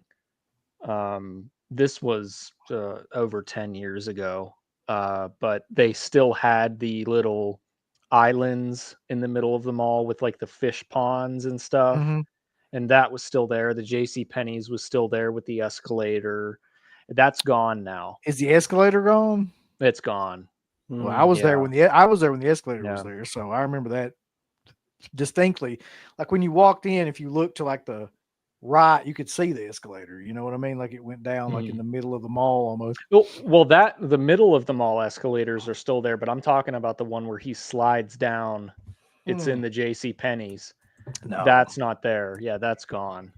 I saw that years ago. I think I have some footage that I filmed when I was there, but it looks similar inside, but it's so updated that it's hard to tell. Like if you didn't know, you probably wouldn't be able to tell. But people that know are like super fans anyway, so uh, true. it's a cool place though. I'm way behind in this chat. Let's see. Yeah, you got some super chats too. Detroit. Yeah, people just going crazy on Detroit and Cleveland. Yeah. It blew my mind that Tiger Field was right in the middle of the ghetto. It was burnt down in the late 90s. I cannot remember. I remember driving past some sort of a stadium in Detroit. And it was so weird because, like he was saying, it's right in the middle of like just shit. Like this giant ass stadium is just right in the middle of all this just decay. And I don't know. Oh, I still don't know what that was. So you're saying the Drew Terry show lied? Did they say Cleveland rocks? Apparently, yeah. Fucking liar. Did you guys see Al Pacino and cruising? Yeah, he just got in here. Yeah, we were Yeah. actually. He was There you actually talking go. about that. There you go, right here. I've seen it. When Yeah, did you we've all first seen it. see it? Both of you. When did you first see the film? You know, Runk used to talk about that movie constantly, and that's the first time that I ever remember hearing about it. And on the old show, but when we first started doing it, whenever Runk first started coming on, that was a movie that he used to talk about constantly. And like we would just reference it and talk about it. And I never knew what the hell he was talking about really. But, come to find out after a while and like getting into freaking and stuff, I don't think it was that long ago, maybe 5 years ago or something like that. The first time I ever saw it. Yeah. Yeah. For me, it was probably 3 years ago, something like Hmm. that. I mean, and it's definitely one of the like it's probably my top five Friedkin films. I mean, it's really good. I like it a lot. is it one of Al's best? I mean, Yeah, how do you feel about his performance? Well, I know Friedkin. I know his thoughts on that. It's not Yeah. good. It's not a good performance, man. It's like So you thought it was miscasting, or you like what? Would you have liked to see someone else? And if so, do you have an idea of who you would rather have seen in the role? I don't know who could do fucking do that role, man. Like, and be like that time, especially. I don't hate his performance in it. Granted, it's been over a year since I've watched it. I definitely gotta rewatch it for this 4K, but I don't remember hating his performance necessarily. I wouldn't say it's one of his best, not by a long shot. But I mean, I mean, like for me, when I think of Al Pacino, I'm thinking like Scarface. I'm thinking Dog Day Afternoon. I think Godfather. yeah. I mean, I'm like Dog Day Afternoon is like one of my top films of all time. So Heat. Heat, yeah, so over the top in that movie. I mean, that's just like cocaine Al Pacino. Exactly. But Cruising is it just the stuff that Friedkin got him to do in that movie, even though he didn't like Pacino very much. Yeah, I don't think that movie is good because of Pacino. I'll say that. Mm. I think that Yeah, it's movie is not. good because of Freakin' Mm, more so than anything else, and like his complete commitment to just doing that movie. yeah. I don't think it has anything to like when I watch Pacino in that movie, you can tell that he's stumbling around. He really doesn't know what to do. He's very stilted and not in a good way. It's a very weird performance from him, to be honest. Well, I'm wondering, would you have wanted like someone more intense like James Woods, or someone more everyman like Dustin Hoffman, or would have someone else? I could see James Woods doing that role. Okay. I don't think I could see Dustin Hoffman as much as I try to envision that. I just could see tried to somebody think of like James actors at Woods. that time. Yeah. What about like Tommy Lee Jones? No, You don't no. think? I don't think so. He's too fucking grumpy to be doing that. But Mm. who else? Who was bigger in that time? Richard Gere totally could have done that role. 100%. Yeah. Could have. You could have blown that role out of the water. No pun intended. If he was at like Uh, like an underground gerbil club. What's the handkerchief for gerbils? It's like brown or like no, brown's probably something else. Anyway, let's see. Cruising Have you ever Man. visited Central LA? No. You like gladiator movies? No. Yeah. You ever Um, seen a grown man naked? that picture is captioned. By the way, that picture you're talking about is captioned. George Romero directs one of his actors. I think that's true. Yeah. That's hilarious. Oh man. Poor Argento. Okay, get ready. Get your minds ready. What if you were in a cave and you saw a drawing of you guys? The Indians talk about the evil spirit. He feeds on fear and hate and hateful. You have to defeat him using love as the sword. My Only- love sword. I'm starting to question my whole existence in this chat. Okay, I have to think about this. Yeah, let's think about it. I might need to make another drink real quick. Yeah. You have to defeat him using love as the sword. My sword, like in my pants. Your love sword. Love- That is a love sword. Your love The gun. sub. It depends how drunk she is. But Oh, only a bonfire sword in the Stones play from Shocker. If that's not my soundtrack, I'll I'll manage somehow and have a story to tell for a stream. Hey, remember that time I was in a cave? I don't know why I'm in the cave. I guess I got really drunk. I was in a cave, and I don't know where the Indians came from. Is it which Indians? Is it like Native Americans or the Apu? Hello, comedian. You know those kind. Like, you know, the ding dong on your forehead. all right. So moving forward, as we get canceled from YouTube. I don't think I can top that answer. No. I first saw Cruise in the theater when it came. I bet that had to be a fucking experience to see that in the theater at that time. Yeah. And part of Jesus. the like infamy of cruising is just the making of the movie, the behind the scenes and everything that wasn't in the movie and everything like if you really want to get into cruising, you need to see you need to hear those Friedkin like commentaries and those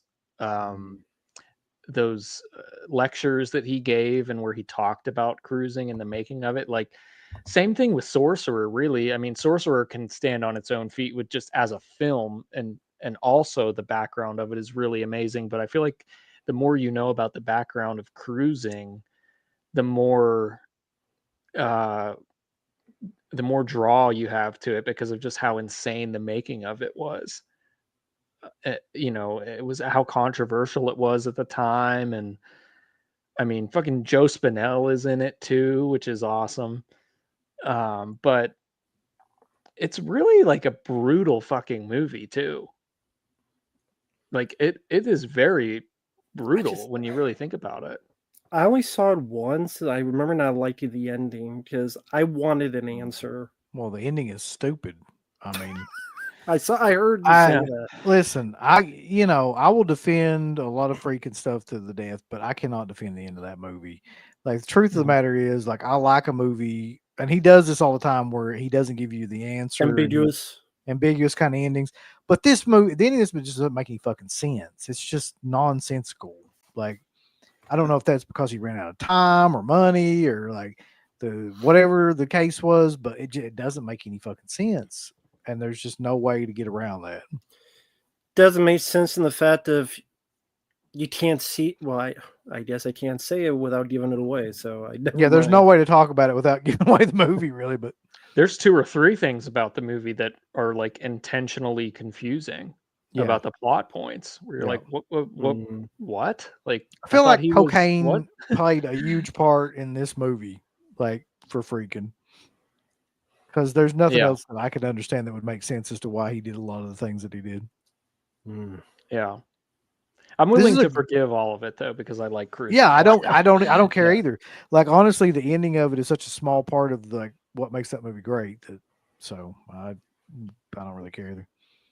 This is a great question. So I had Runk on a show.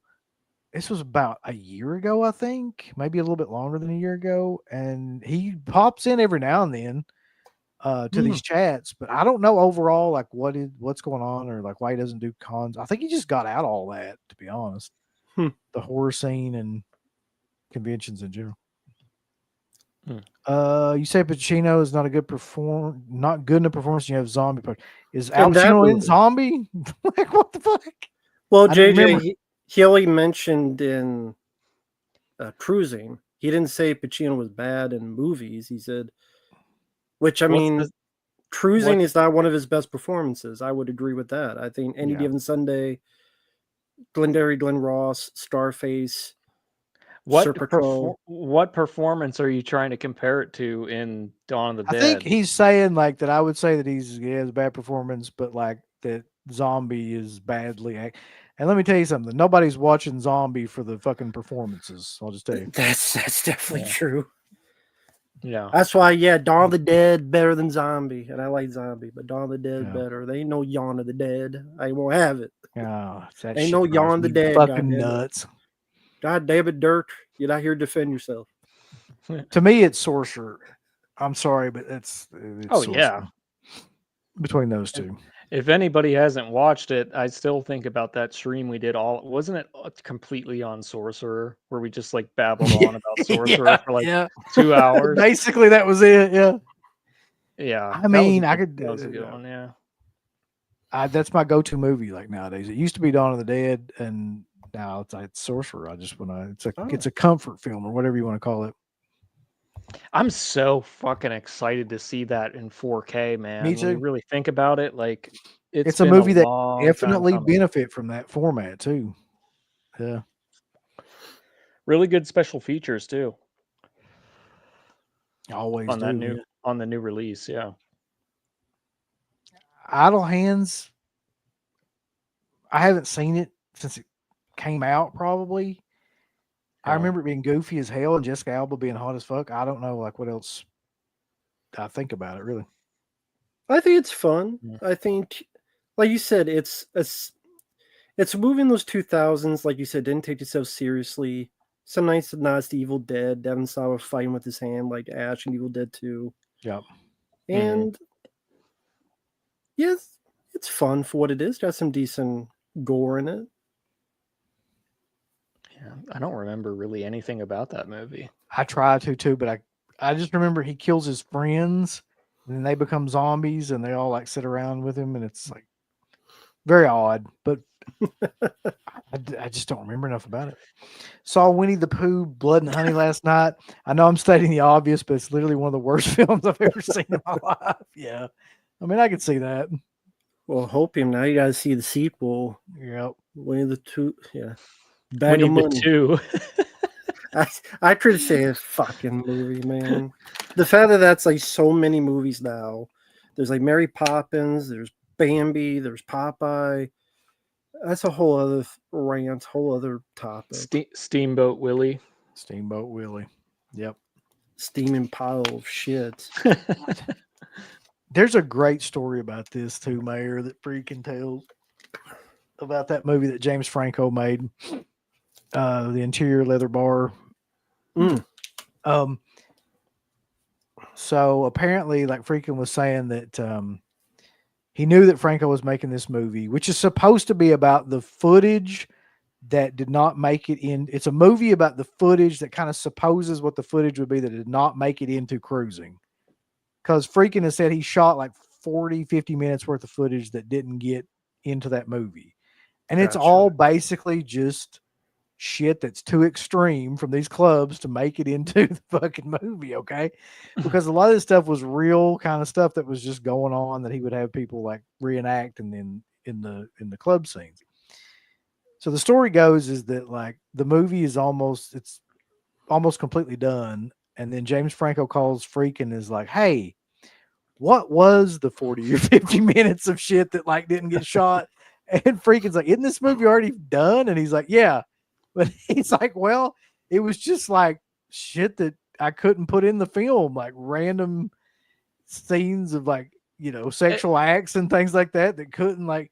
He's like, "Oh, okay." And they just hang it up. It's literally it's just gay porn. That's what he said it was.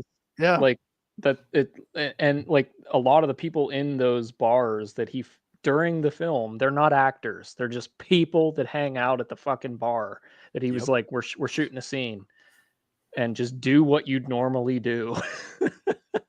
And that's where you get the greasing the the forearm and the fist.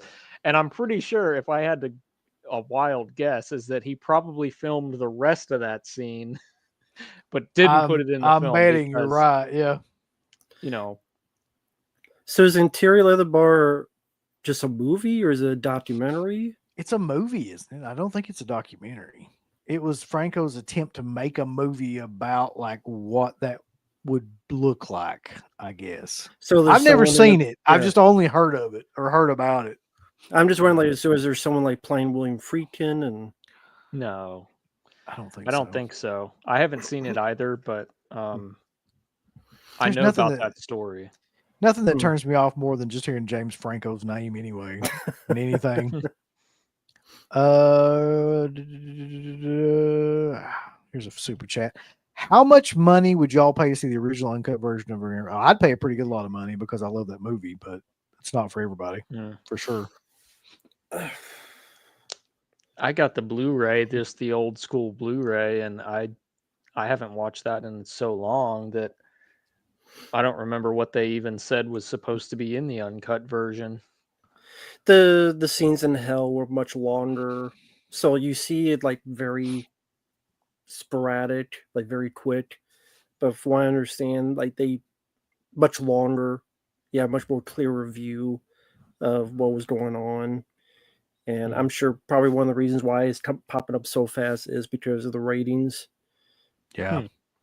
But yeah, from what I understand, either they found it and it was too rough up, or they didn't find it. I don't know which one it was, but I would love to see that. There's a lot of uncut versions of movies. We need to do a show on uncut film that we like to see.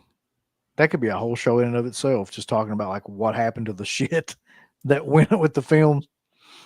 Well, what are two that pop in mind for Uh, each of you? Immediately, Friday the 13th Part 7 pops into my mind. I would love to see the uncut footage of that. Well, the uncut footage is out there, but you mean like cleaned up? Right? Yeah. Like, see, if you're talking about like movies that just don't have any Yeah. existing material of like uncut footage, Yeah. Jesus Christ. I mean, they did that with like My Bloody Valentine, where they finally like re-put in the gore footage, and you can clearly tell that it was cut out because it's like lower quality. That's like some really good footage, It's but hard it's to do there. that. Yeah. It's available. So, oh man, I'm trying to think like what is a movie like that? where there's like footage that's like missing that Mm-hmm. I don't know if you want to see the footage from cruising. No, you probably don't. So I feel I you would choose mean- like Friday 5. Well, Friday 5 I thought was the next logical one after Friday 7. Friday 7 to me makes more sense though because like it's the gorier of the two. Yeah. Like Friday 5 is kind of tame. I'm sure the uncut shit's tame even compared to 7 now. But like I was also thinking, wasn't there like uncut shit in like Nightmare on Elm Street 4? I guess I didn't know there was to begin with, but if that's true, what's coming up, I'd love to see it, but I didn't know there was. And then I'm trying to think. Like someone in the chat mentioned for me Cobra, because that was a 2 Yeah, hour version. you've talked about that one Yeah. before on Yeah. your stream too. Yeah. What about The Keep? I'm sure he would Oh, love the director's 4 hour of the keep. There you go. yeah. Yeah. Please make that for Uncle Bill alone, please. Make him watch Yeah. it too. I mean, that is On probably stream. one of the most sought after, versions of a movie. I would actually like to see that because I don't mind the keep, but Yeah. you can tell it's a not completed film. That's the issue. You tell there's stuff missing, and I wish for curiosity to see the full version. Oh yeah, same Yeah. here. But I actually aren't- like Michael Mann. Well, aren't you, Uncle Bill? You have that, so have you watched it? No. No, yeah, Because you guys are supposed to do like a legit review on it, right? To be honest, he never has mentioned this fucking movie anymore. So I just kind of like Man, put it aside. Like he never even like I think you brought need it to up. do it. Because like if I like I don't know, I don't want to like say you're gonna really like it, but I mean I don't. He's gonna really see hate the- it. I know he's gonna hate it. I don't know about that though, because I it's will not, bet money. I would bet $5. it's He will not hate the the Michael shit. Mann. It's not the Michael Mann that he hates. The things that he hates about these Michael Mann movies, that's not really in this movie. Like this is it's kind of an obscure object as far as Michael Mann films go. Like at least to me, like I mean, I love, for instance, like Manhunter. That one is Which he doesn't an like. my God. You don't like Well- Manhunter. Well, I don't think you don't hate Manhunter. I No, didn't I say don't- hate. I I don't- say he's not big on it though. I don't hate it like I do, like say Miami Vice or some shit like that. But like, yeah, it's just people talk the god awfulest. They blow like smoke up your ass about that, and then you watch it and you're just like, to me anyway, I was just like, God damn, this is fucking super slow and like incredibly fucking just. That's the thing. If he says Manhunter super slow, he would definitely think the Keep was even slower. I mean, and I like both, but I'm just Yeah. saying, like, if you think Manhunter's slow, I can't imagine you think the Keep was a faster paced movie. And here's a weirder thing about Manhunter too, is that I really, really like that lead actor. Because William he's Peterson. William, because he's in fucking Live and Die in LA, which is a great film. Yeah. But I just can't. There's something about that movie, and I've tried to watch it over the years multiple times. Wes fucking had it on like when Anchor Bay come out with it at one time. Yeah, he I had have like a that DVD so- of it, and it Yeah, was I have like that we one, tried to yeah. watch it and we both fell asleep. I don't want to. I'm not gonna sit here and try to defend Manhunter. I like it a lot, but I'm not gonna change your opinion on it. But I feel like The Keep at least has the special effects and like that kind of cheesiness a little bit to it. That's like it's more of that sci-fi kind of vibe, and it definitely fits in the Vinegar Syndrome realm. But I'll it's put it this way: if he did like it, I would be very surprised. hmm. I'd be very surprised. I'll put it that way. We'll see if we ever get to watch it. I think you need, dude. I don't know. I just feel like that's one you should do a review on. Definitely. Dead Pit is watching The Keep. We definitely will at some point. Thoughts on The Guardian from Friedkin? I watched it again recently. I don't like it. It's not. I mean, I don't hate it, but It's fine. it just kind of exists to me, and you really can't tell it's a Friedkin film at all. Like he was brought in to do it, so it's got some. Good I like lore. it overall. I like it. I own it. I'm not going to get rid of it. You know, it's there. It's one of those weird Friedkin films. It's one of my favorite quotes of all time. Yeah, I use that quote to this day. I still Yep. say that about stuff. I mean, yeah, I don't even know what that means, but Yeah, it's great. From what I understand, there's meant to be a 20-minute cut of the hell scene in Event Horizon. Also, where's the TV show? I heard it was being made. There was. Yeah, I think that. Yeah. Oh I remember that. yeah. Crater brings this up too. About I'd love to see the uncut version of the Island Dr. Moreau and Marlon Brando because that does exist. God. I don't. Nah, neither do I. Oh shit! Here's Mark. Uncle Bill, I'm too busy getting ready for the Color Me Bad concert at my house. Shit. That's a shame, Mark. He ran into trouble with his jacuzzi outside earlier and had to fix it or something. Well, if that's the case, then I'm fucked on his films. I'll tell you. Okay, so yeah, Event Horizon TV show by Adam Wingard. I didn't know that. I don't know how the hell you make that a TV show. I don't either. I hope we're still getting Boogie Nights on 4K. I'm sure it'll happen. So you see Marky Mark's dick in 4K. Cock. On Event Horizon, I feel like that would work as like a video game. You know, like Yeah. a horror survival game. Well, yeah, I mean, part of the environment's Dead Space. Yeah. Environment. I'm currently playing the first Dead Space now for the first time. The original or the remake? It's like the remastered version on the Xbox. Dead Space. So I've only ever played the second one, which is like one of my favorite games Mine too. of all time. Love And both I'm enjoying the first one definitely a lot. you can avoid the third one. I haven't played that one. You're not missing much. It's great though so far. But yeah, Event Horizon, yeah, that would be a different kind of. I would play that game. Mm-hmm. There was a movie. Speaking of this, we were talking about these uncut films. I was just talking about it the other day, and I'm trying to remember what it is. Where they were like, the none of the footage, the uncut footage, exists anymore. We were just talking about this movie on the show last night too, and I cannot fucking remember what it was. But it was one of those ones where they were like, "There's uncut footage of it, but like it's gone forever." I'll think about it. It'll come back to me at some point. Somebody said Phantom of the Paradise. That footage exists. You can actually download that like director's cut version online. Jackson Jack said that. I haven't seen the footage. I like that movie a lot. But I don't know if we'll ever get like a legitimate release of it. Oh, I know what it was. Dead and Buried. So Dead and Buried has like a bunch of uncut footage or a bunch of extra footage that supposedly got lost.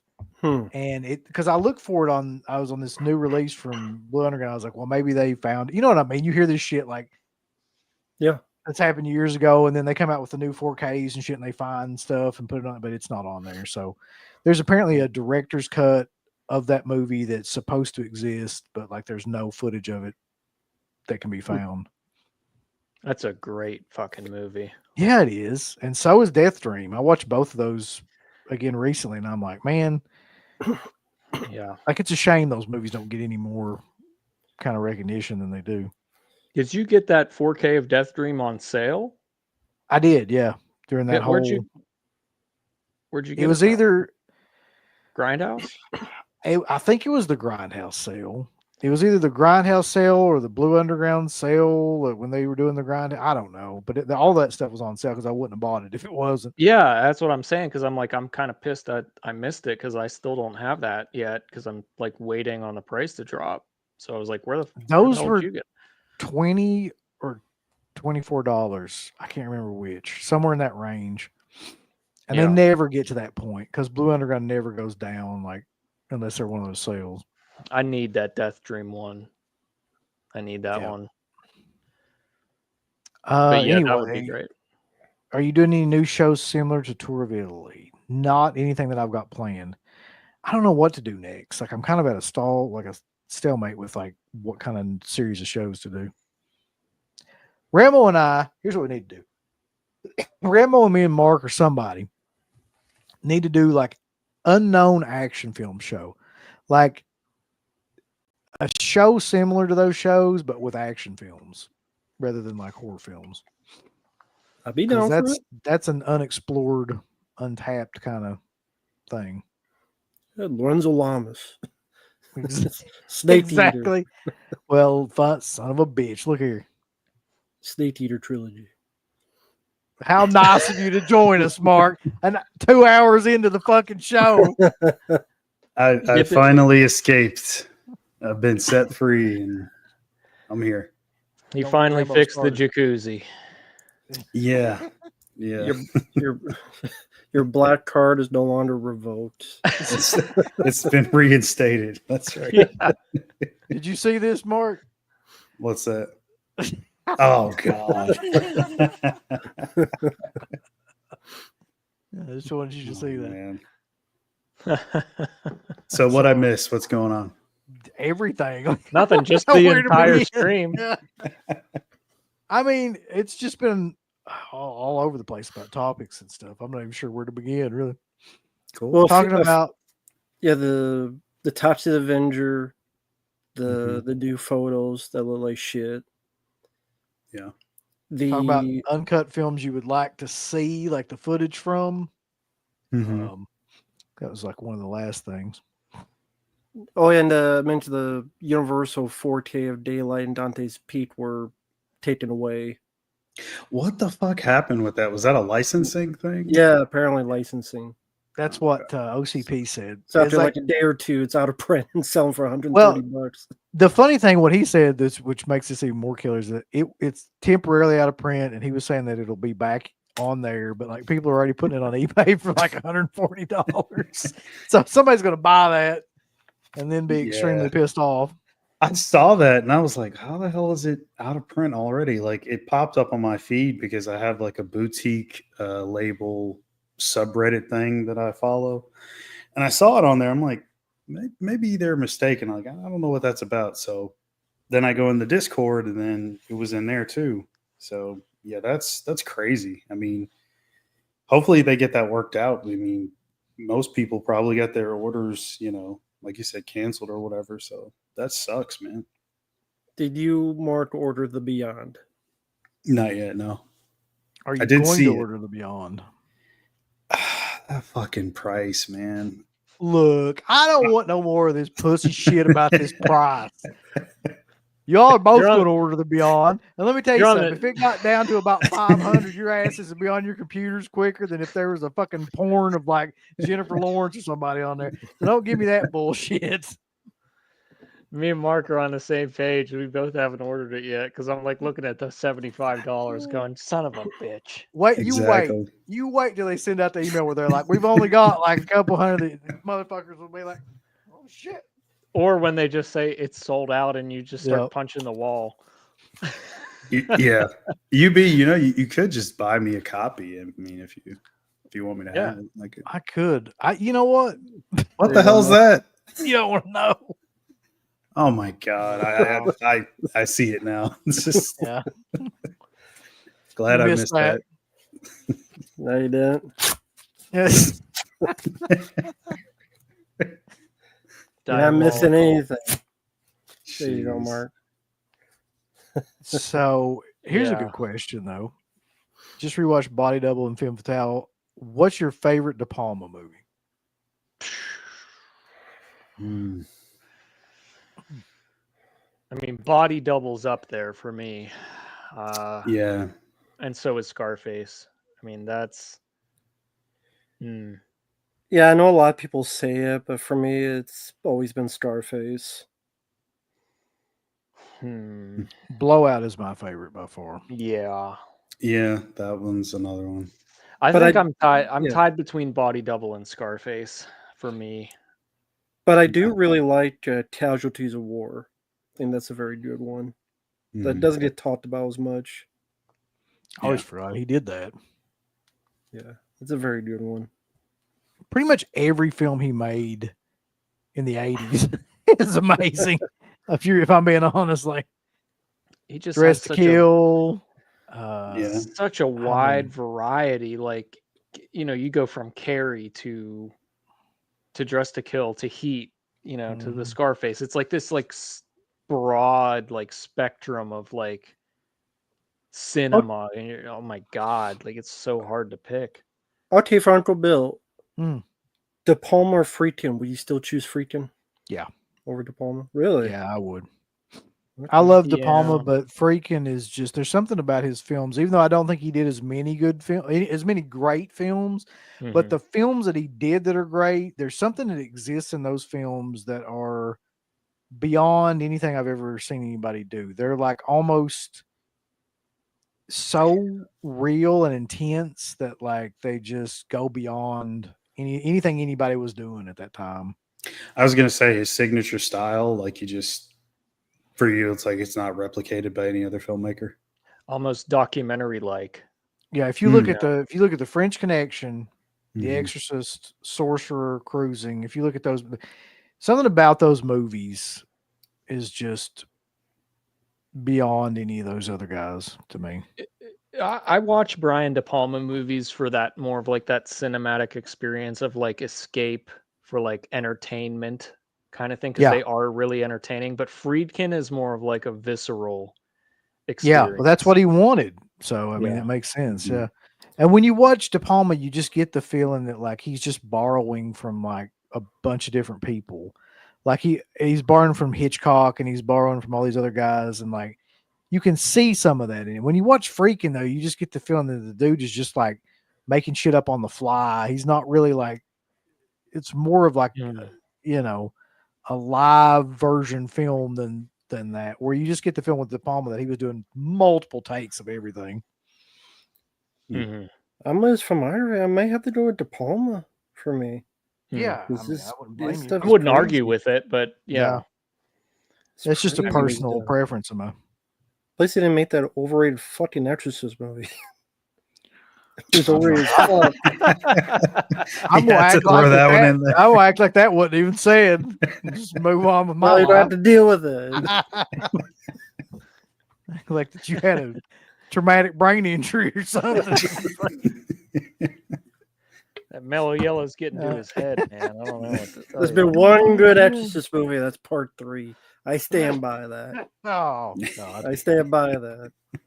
The third one, that's it for me. What is happening? Come on, man. Part 2. You gotta love part 2. Part 2 is Fuck no. Fuck no. Carrie or Blowout? I go with Blowout, but that's just because it's my favorite film. It's hard to beat Carrie if we're being honest. Yeah, I'd say Blowout for me. Carrie is just so personal, though.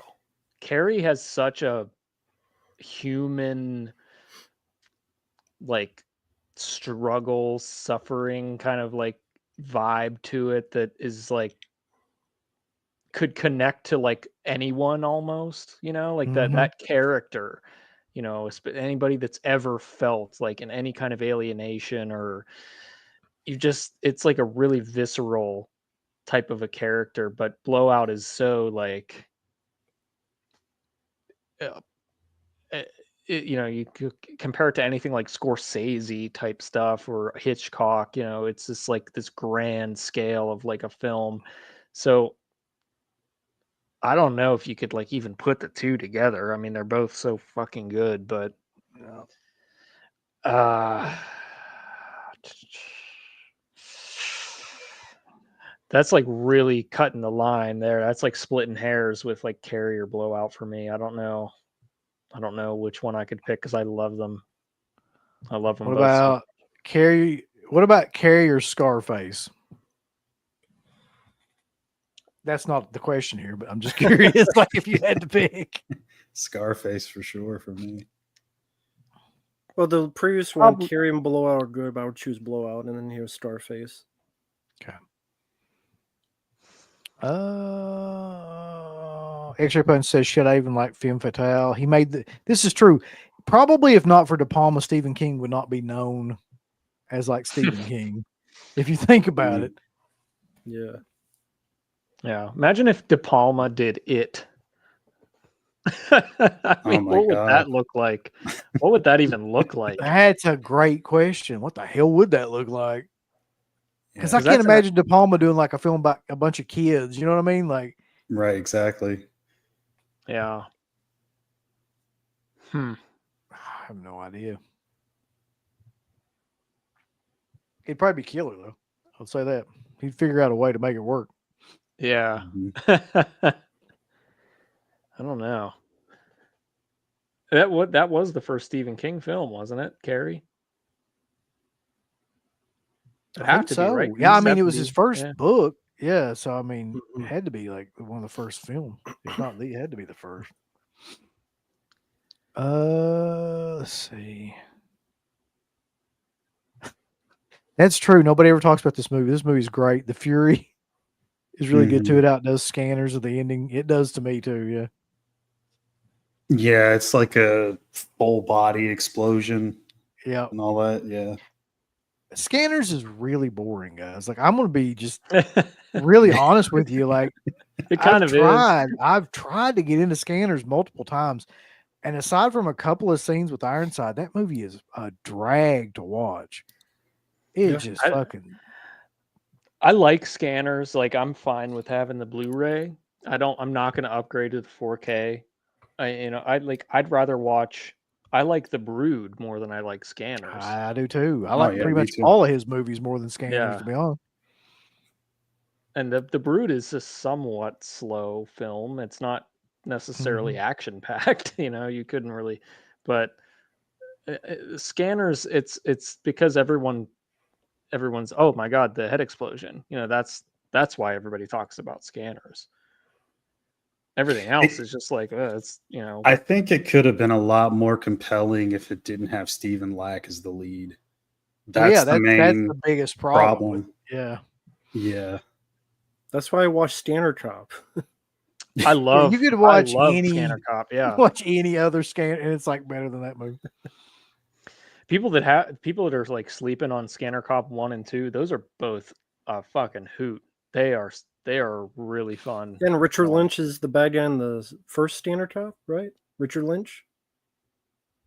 Is it the first or second one? Yeah. Yeah, it's the first, I don't because know. the second one is Patrick Kilpatrick, who was the Sandman Death Warrant. Right. Patrick, Yeah. Bill Patrick. That whatever happened to that dude? He still does stuff. He did that Van Damme movie Black Water a couple of years ago. He still acts, just not in a lot I of big movies. always liked him.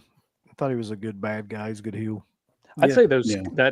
that Scanner Cop 4K double feature is like one of the best Vinegar Syndrome releases. Like that, I don't know. People don't talk about those ones enough. I feel like when it comes to like what's some of the best 4Ks they put out. That's definitely on my list.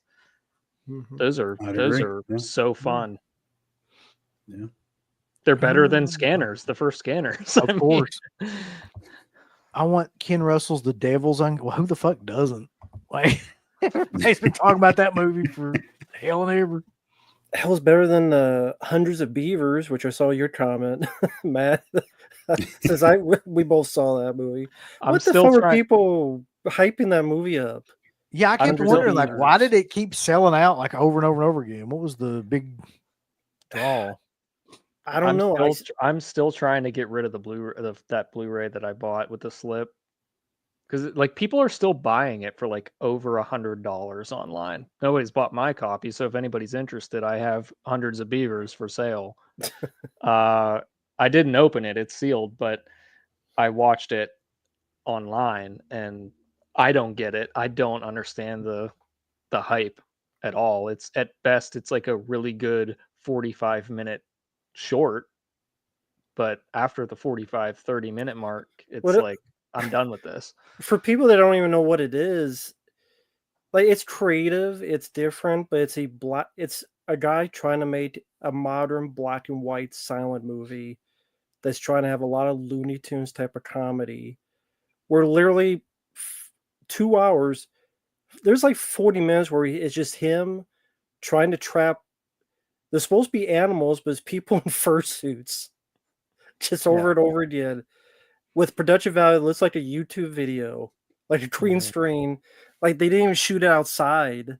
It's just like they shot it in front of green screen. It's like, here's a guy looking like a beaver, but it's a guy in a fursuit, and oh my god, they're flying around. Try to be Looney Tunes. What's the point of this movie? To be 2 hours, it's killer. All right, 2 hours of that sounds amazing.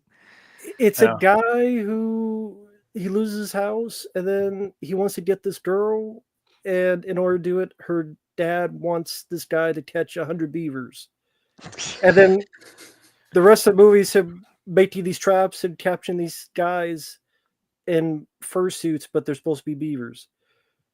I'm not like mad, but that's the movie, right? Yeah, I mean, you're supposed to think, the comedy of it is it's animals, but it's people dressed in beaver suits and stuff. Like, and the comedy's supposed to be like they're playing around like Looney Tunes, like the Looney Tunes, like Buster Keaton, kind of like silent comedy. Silent. You guys are really comedy. selling the shit out of this movie for me. Like, it makes me. I don't want to sell watch it to you. Yeah, that's the point. The whole thing. You're doing a great job. Like look at the reviews of it online. There's like praise. Best comedy of the 21st century. Like 2 times on video. Like, what was the appeal of this fucking movie? It's creative. It's different. It's unique. People don't make movies like this. Like it's like creative for a good reason. Yeah. It's the creativity unique was neat for like 30 minutes of film, or if it was like, if someone on YouTube did this for like 10 minutes each and did it as a series, but for over 2 hours, it just doesn't work for over 2 hours. Mm-hmm. Yeah, like a really good, like a student film kind of vibe, where it's like, okay, I see what you're going for, but you just pushing it so far that, like I said, I'm done with it after like 30 minutes. I'm checking the time to see how much longer. That's bad when you get to 30 and it never minutes changes. In, yeah. It never changes from that. It's like, yeah. Oh, sorry, go ahead. I was just gonna say, there's just praise for this movie online of just how amazing it is, and just it's a game changer. Apparently, I don't know, like why? Because they're everything just copying is silent film comedy now, though. Game must have been rigged. Did you? So yeah, this is the eternal argument right here. By the way, this argument will never go away. I like Casino. Or Goodfellas. It's been, I don't know. They're both good.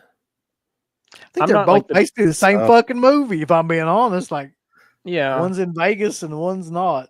It's like, I honestly, like, I've never been like a Goodfellas like Marq or anything. I like the movie, but I think I like the vibe of Casino better. I like the Vegas, the casino atmosphere type stuff. I don't know. I feel like for me the more that's more up my alley as far as the vibe goes of it. I think I like Casino better. I'll go with Goodfellas because that has more like Ray Liotta, while Casino has more Sharon Stone. I was just thinking about that. It's too much Sharon Stone, not enough James Woods. It's like he's in the film, but nowhere near as much as he could have been. There is a lot of Sharon Stone in that movie, and she's okay, but yeah. I mean, you're talking about you got like Pesci and De Niro and James Woods and Joe hell, Bob even Don Rickles. Shit. Let's see. Speaking of Cronenberg, have you seen the new trailer for The Shrouds? No, his new movie, no. No. Neither. No. Saw the trailer. Talk about it, but I didn't. Go ahead, sorry. Saw the trailer for the teaser trailer for the new Oz Perkins movie after the monkey. Did you see that? Funky Monkey. I did. I saw that in the movie theater. Did you see that? Audience of 2 other people. Did you wait? Literally 2 other people there. Did you wait until after the credits to see the teaser trailer? I had no idea there was a teaser trailer attached to it. I didn't know either. I just ended up sitting there with the people I was with, and there's a teaser at afterwards. I can't remember the name of it, but it seems Keeper. That yeah, I didn't want to be. I thought that might be it, but I mean, it's different looking. I mean, I think here's my prediction. I'm going to predict this right now. Because eventually, Rambo, somebody's going to make you watch that movie. So let's just get ready for it. Okay. I predict that you will like that movie. The Monkey. Okay. Yes. Okay. Because I feel like that movie. I think he's going to hate it. I think it's more straight and like comedy and shit than like I think there's not a Nick Cage performance in it to really like make him hate it as much as long. Thank God. It's a dumb fun. It's a dumb fun horror movie that is not offensive in any way whatsoever to mainstream audiences, and it's got some interesting over-the-top gore scenes. Yeah, and it's got a cool gimmick with the monkey of how it like what it does too. So I don't know. We'll see. Unoffensive. Okay, so I want to make sure this remind me. Your thoughts on, because they have a teaser for this, Spinal Tap 2. When I saw that, man, and it's just a basic like it doesn't show you anything about the movie. Yeah, the idea of a Spinal Tap. When I saw that, my immediate thought was, can they please stop making these guys are 70, 80 years old. Like, what in the fuck are they going to do? Like, how is that going to be any good? That's why I didn't even bother to watch it. I was just like, come on. I just went right past it. Just don't care. How are you going to make a movie? I'm really trying to figure this out about a metal band, and these guys are 78. Like, what? Yeah. I haven't seen the teaser, so I'm not interested. It's just a guy plugging an amp or a guitar into an amp. That's the whole teaser, and then it goes to 11 or whatever. But they don't show any of them because they know better. Because they fucking are going to look like pure hammered shit, so they're not going to show them. Yeah. I hate all that stuff. Thoughts on Scott Steiner shitting all over Hogan? Loved it. Thought it was the best. It's funny thing in that whole interview. Yeah. For those people that didn't see that, Chris Van Vliet did a what's his name? Chris Vliet? Yeah, that's you got it right. He did a interview with Scott Steiner where in the first 10 minutes of that interview, Scott Steiner shits all over Hogan. And basically, and this apparently is true because the more I started thinking about it, the more I started thinking about how much this happened in the 80s and people telling stories about it, where ultimately Hogan had to approve like all of the pushes and everything that happened in WWF and WCW around those times. So A lot of those guys like Steiner, they didn't get like the kind of pushes that they would maybe have if it wasn't for him. And he would nix a lot of the finishes and stuff that had to do with him going over. So basically, Steiner was just calling him out on all that shit. It said he was a fucking asshole. Legitimately just said that like on that interview, which was great. It is interesting when you look at the past maybe 5 years, 7 years, just how the perception of Hogan as the public has really changed and switched. Oh Lord, yeah. Where I think at one point people thought he was kind of untouchable, and now he's kind of like disease, like stay away from him. Booed at the crowd, booing him and all that. It just Definitely a social disease right now. Mm-hmm. I think it was just a matter of time before like people realized that the WWF thing can only take you so far in terms of when they kind of like design your image. And his whole image was designed around take your vitamins, brother, say your prayers, yada, yada, yada. And like he was the ultimate American. And then you find out like slowly over time, he's just a piece of shit that lies about everything and like keeps people down and like, you know, racist. And like, it just one thing after another thing just like goes on and on and on. And after a point, people are just like, they hear enough of that. And you're just like, there's got to be where there's smoke, there's fire. There's got to be something to it. And turns out there was. Yeah, I figured people would wake up at some point. I mean, I'm glad it finally happened. It's been a long time coming. He's gotten away with so much shit for decades. And Mark loves Hogan. Oh yeah, I mean, Great guy. Yeah. What's your real thoughts on Hogan, Mark? As a wrestler or as like just a person outside of wrestling? Both. Or both?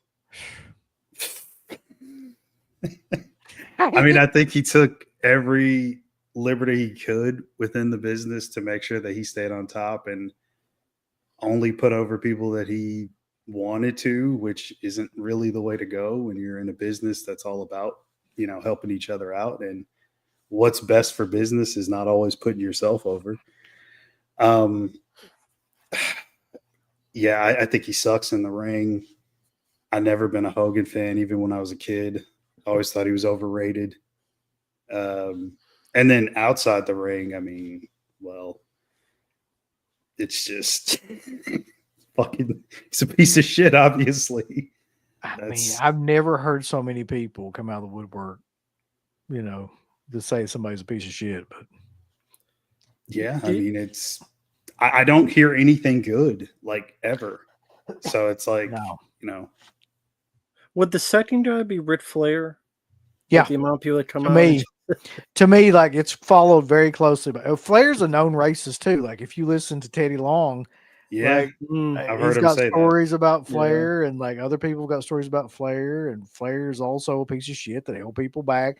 Scott Steiner doing those promos on. Do you remember the promo he did? This kills me to think about it. But I was remembering this the other day, like, or he cut that promo. I think it was WCW where he came out with Steiner math. No, where he came out on Flair and he had the false teeth and shit.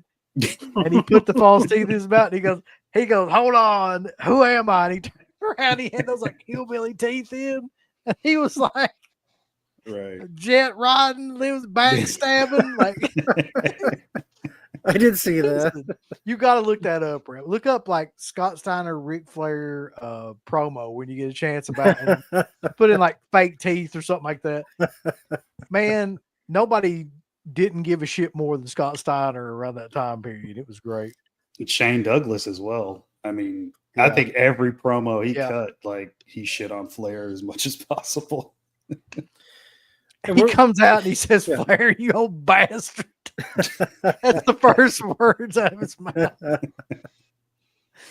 Because he's like, what the hell's Flair going to do about it? Cry? Like, that was another thing he always used to say is that Flair would cry about everything. So he would just constantly give him shit because he knew he couldn't do anything about it. One more thing, and people in the chat can answer this too. What was your favorite lie that Hulk Hogan told? That he was the bassist for Metallica. That was always, or that they offered him the job to be the bassist for Metallica, I should say. That was my favorite. Or the one where Can he you imagine? flew. What was the one where he flew back from Japan and he like went longer than 24 He worked like hours in a 400 day? days. He like 400 days Yeah. in a year or something. That was gonna be the one I was gonna say. He worked 400 plus days in a year. There's so many though. Like, I mean, Yeah. There's got to be like I remember back in the day when the Chuck Norris jokes thing were running rampant, there was like an app where you could just press a button on it and you get a new Chuck Norris joke. It's got to be the same thing for Hogan at this point. He's Well, just got so many lies. that Romero guy who's got a great show right now. He's got a great couple of shows, but he's got his own show on YouTube right now. I forget his first name. James Romero, maybe, or something like that. Yep, James. Yeah. Yeah. James. He did a whole show about Hogan's lies where he just like broke down like 20 of them in a row and like talked about them. It was great. Yeah, Cornette did the same thing. And just try to talk about like the logic of what he was saying and like how it could never happen and like the time frames, which aren't like anything. Did he say like Elvis was a fan, but Elvis was dead? Something like that, yeah. Elvis Then he left. had the thing about the kid who like was terminally ill that showed up at Wembley Stadium or something like that, but he was never at Wembley Stadium at that time. Like SummerSlam or something. Yeah. No, the Mike Tyson one. He said Tyson because like they did the Tyson and Stone Cold thing, and I remember Hogan was like, "Well, yeah, brother, Tyson was supposed to face me, but he was too afraid of me. He was legitimately afraid." I'm like, yeah, are you kidding me? 90s Tyson was afraid of Hogan. Come on. 90s Tyson would kill just about anybody.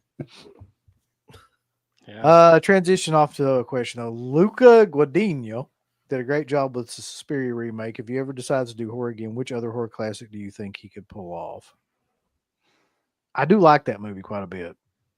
It's completely different, but I like that Suspiria reboot a lot. I saw that in the theater. Like I went to see it alone. It was like one of the coolest, most unexpected theater experiences I've ever had.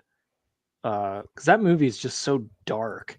Like the comparison to the first one, I feel like some people might put it off because they think, oh, it's a Suspiria remake. It's not really. I mean, it takes the same concept of witches and a dance school, but it's much like darker, brooding kind of vibe, and I liked it a lot. What else could he do in that vein as far as like a horror classic? I mean, that movie was almost so dark and abstract that it's hard to imagine another movie that would fit into that off the top of your head from like a remake perspective. You know what I mean? Like a Beyond remake in Detroit. it's definitely the Beyond. Let me tell you that. What if he did the Beyond? It's like a whole other fucking universe for sure. Oh, that's another thing, Mark. We were talking about Detroit because Uncle Bill went to Detroit one time and found like a ocean full of needles, or like park full of needles. I found a park full of needles, yeah, park full of needles next to a river. Yeah, I mean, I've seen that kind of thing. Indiana is obviously really close to Illinois, so it's like you don't even want to look in the direction of like certain areas in Indiana. There's some really nice areas, but places like Gary and stuff like that, oh my God. And hell, even some areas in Chicago are pretty rough. I remember walking down, I can't remember the street name, but it was definitely the hood, and there were like shell casings fucking everywhere. And I was like, the fuck is going on over here? So yeah, I didn't stick around in that part of town too long, but yeah, it's not too far off in Chicago. Never been there. You gotta take a trip, Matt. Yeah, you gotta do it.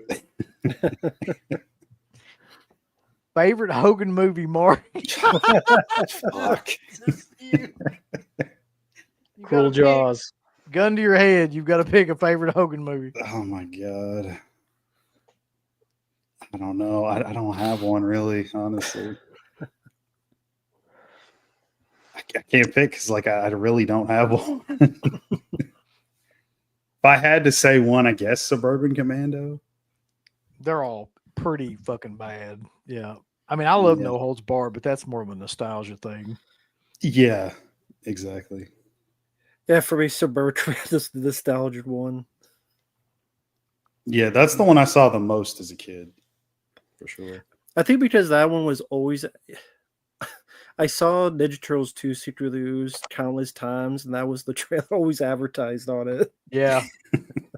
What a time to be alive. Vanilla Ice and Hogan running around. Yeah. Yeah, this was a great promo. Hailing from the state of obesity. That was how he introduced. He was like the guest ring announcer. And he called the Dudleys. He was like, oh, shit. He did their thing. It was great. You remember what Shane Douglas would call Ric Flair, right? No, what? Dick Flair. Dick. I just remember Steiner's line about Flair was that he's got more loose skin than a Shar-Pei puppy. He said that on WCW. That's great. Shit. Anyway, let's see. He did say this too. He said he was supposed to be the Terminator. And I'm pretty sure somebody said that was entirely untrue too. Oh my god. So good. I need your clothes, brother. I need your shoes, dude.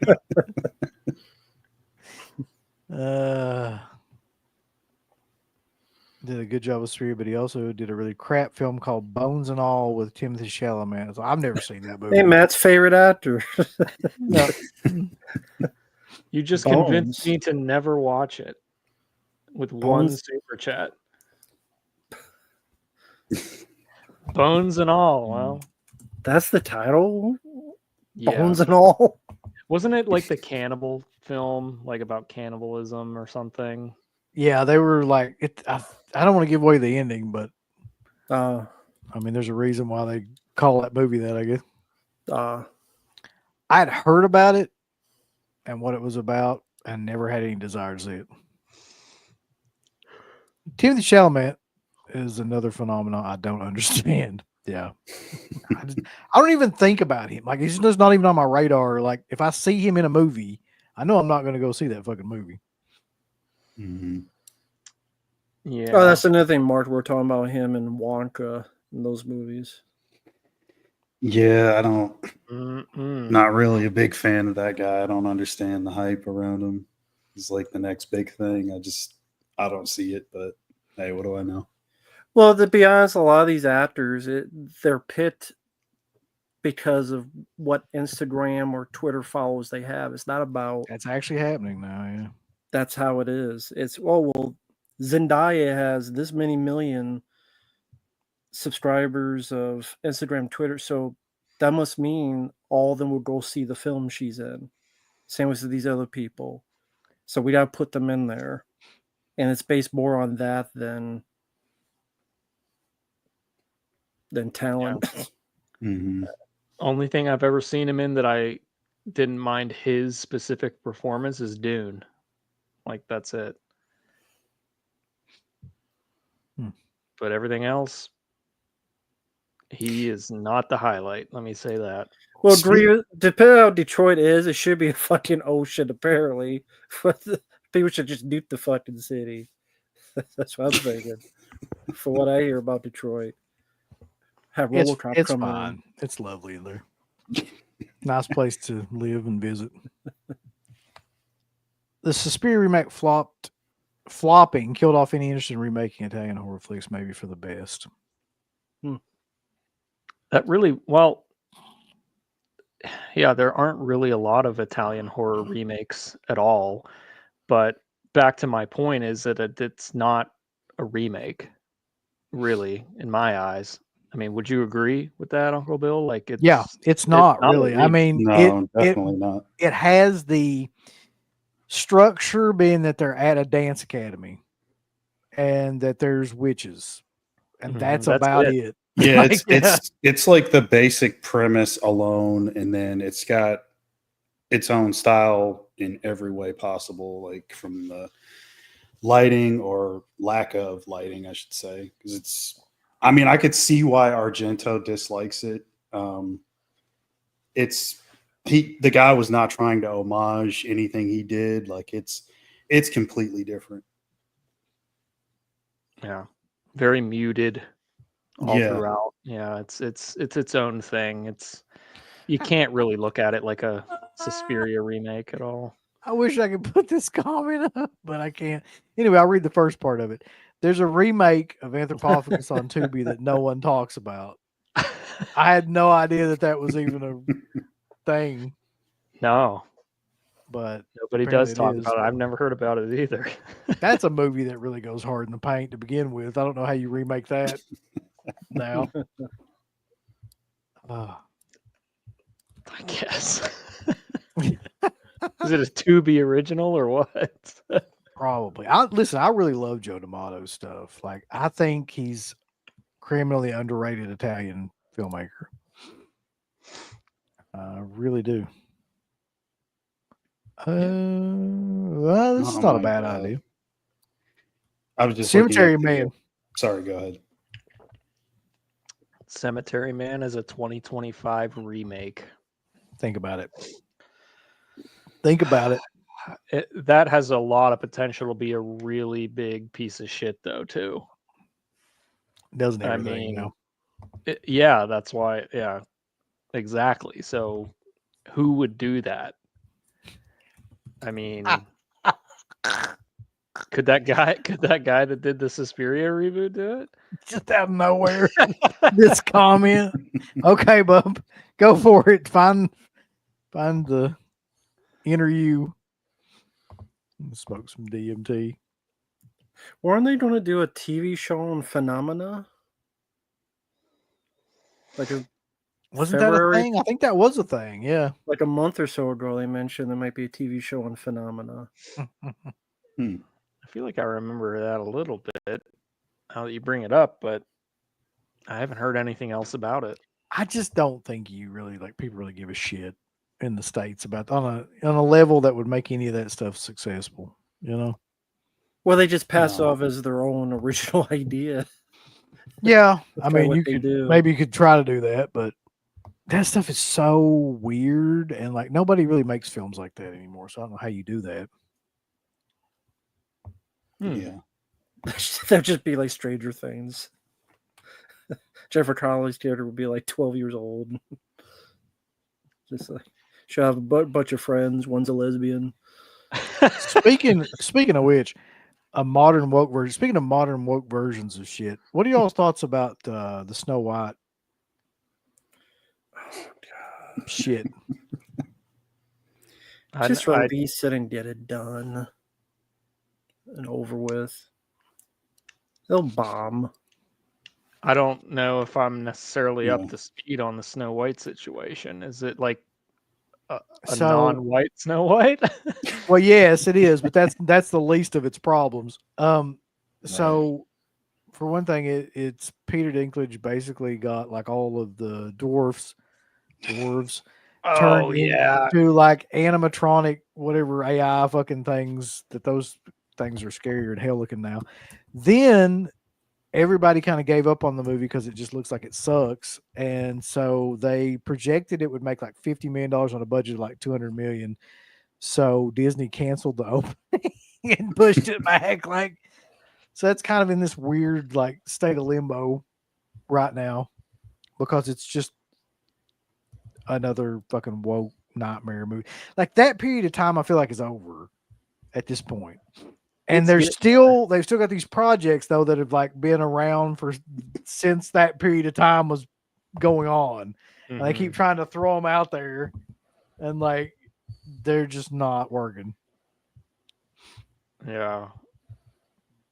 No, that doesn't sound good at all. I'm glad that seems to be ending that era of woke film or whatever you want to call it. I mean, also technically the title should be like Snow Brown. or something. Yellow snow. God damn it, Rambo. Well, the reason she's You've called tried every possible way to get us canceled tonight, motherfucker. If this gets taken down, I'm gonna go back through and pick out at least 4 things that you said. I'm saying, like, she said the Snow White, her skin is white as snow. That's the reason she's called Snow White. Here's the problem, though. That's the least fucking thing wrong with that movie. I know, Like, but it's funny. That's the title of the movie. Is her ass, like, number one, going out and doing interviews and talking about like how she don't give a fuck and everybody should unfollow Disney and her if they don't like it is a big problem. Yeah, The whole thing with Peter Dinklage is a big problem. she's not doing that film any favors. She was talking about like how all these fans are just toxic fans, and she's tired of seeing women get torn down regardless of race. And it's just like, shut the fuck up. Nobody wants to see these movies. Like, just accept it. I can't even put that next comment. That's even worse somehow.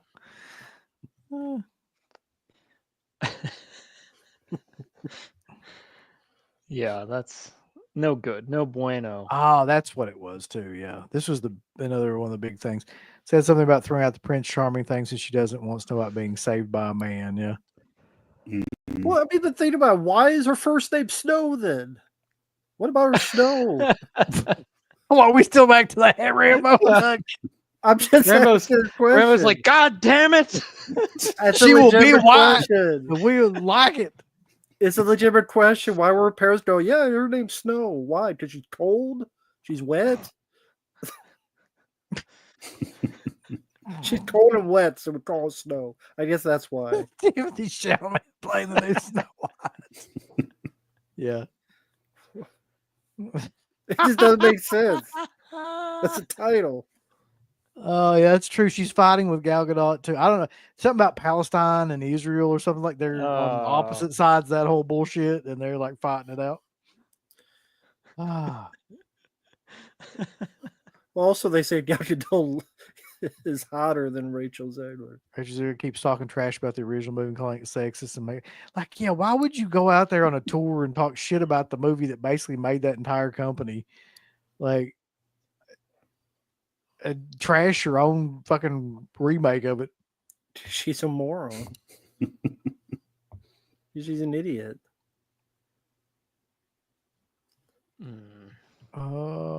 Disney pulls that bullshit every time they have a flop, which is like every movie. That's very true. Oh.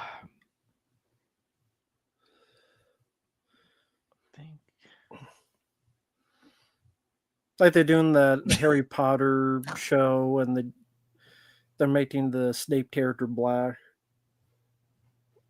The one that was Alan Rickman. These comments are killer. Oh, Jesus. If Pam Grier was, I would deal with that. She'd give that title too.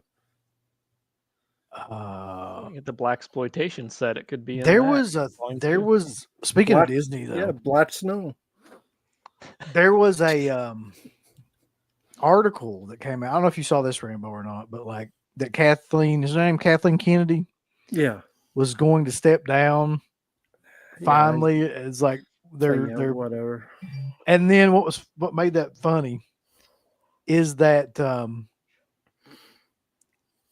about a week after that happened, somebody was like online. They're like, "Yeah, fuck yeah!" And everybody was like throwing it.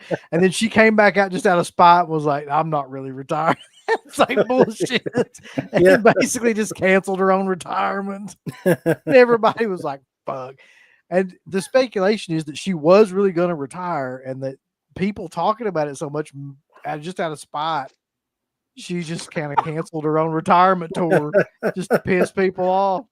And it's like, man, that woman has really done everything she possibly can to destroy that company.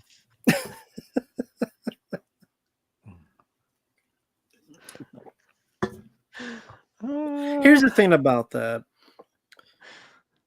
At this point, it doesn't matter if she's there or not, because whether you like or dislike Star Wars, it's not done in terms they'll make money eventually, but it's a tarnished brand already. Indiana Jones 5 was god awful. Willow, they did a TV show. It's not even on the Disney Plus anymore. That's how bad it was. It's already done. I mean, there's really no other damage to do. I mean, so it's like, what does it matter now if she's there or not? What if she don't screw up? There's nothing left. Well, she completely destroyed Star Wars. That was her big kind of project. And Yeah. she's made so much of that nobody wants to talk about Star Wars anymore. Yeah. Or even like hear about new Star Wars shows or anything like that.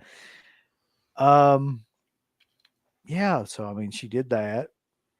She's lost them like billions of dollars, although they don't seem to care. I guess that doesn't really matter at this point. And even if she's gone, I mean, it's not going to change anything because it's the whole regime of and line of thinking. It wasn't just, I mean, she was a big part of it, but all those other high ups were at fault as well. And they're not going to change anytime soon. It's just not in their DNA. And on a side note, another company, I don't know if it's true, but there's this rumor that that new Superman movie that Yeah, I've seen that. Yeah. that apparently if that doesn't do well, Warner Brothers is going to, they may even go the Fox route. I don't think Superman movies will ever do well again. I just don't think anybody gives a fuck about Superman. I mean, whatever you, I mean, whoever yeah. you put in that. I think these superhero movies are actually starting to die off a little bit now too. I'm starting to see a little bit of the end of that kind of craze. Yeah, with yeah, go ahead.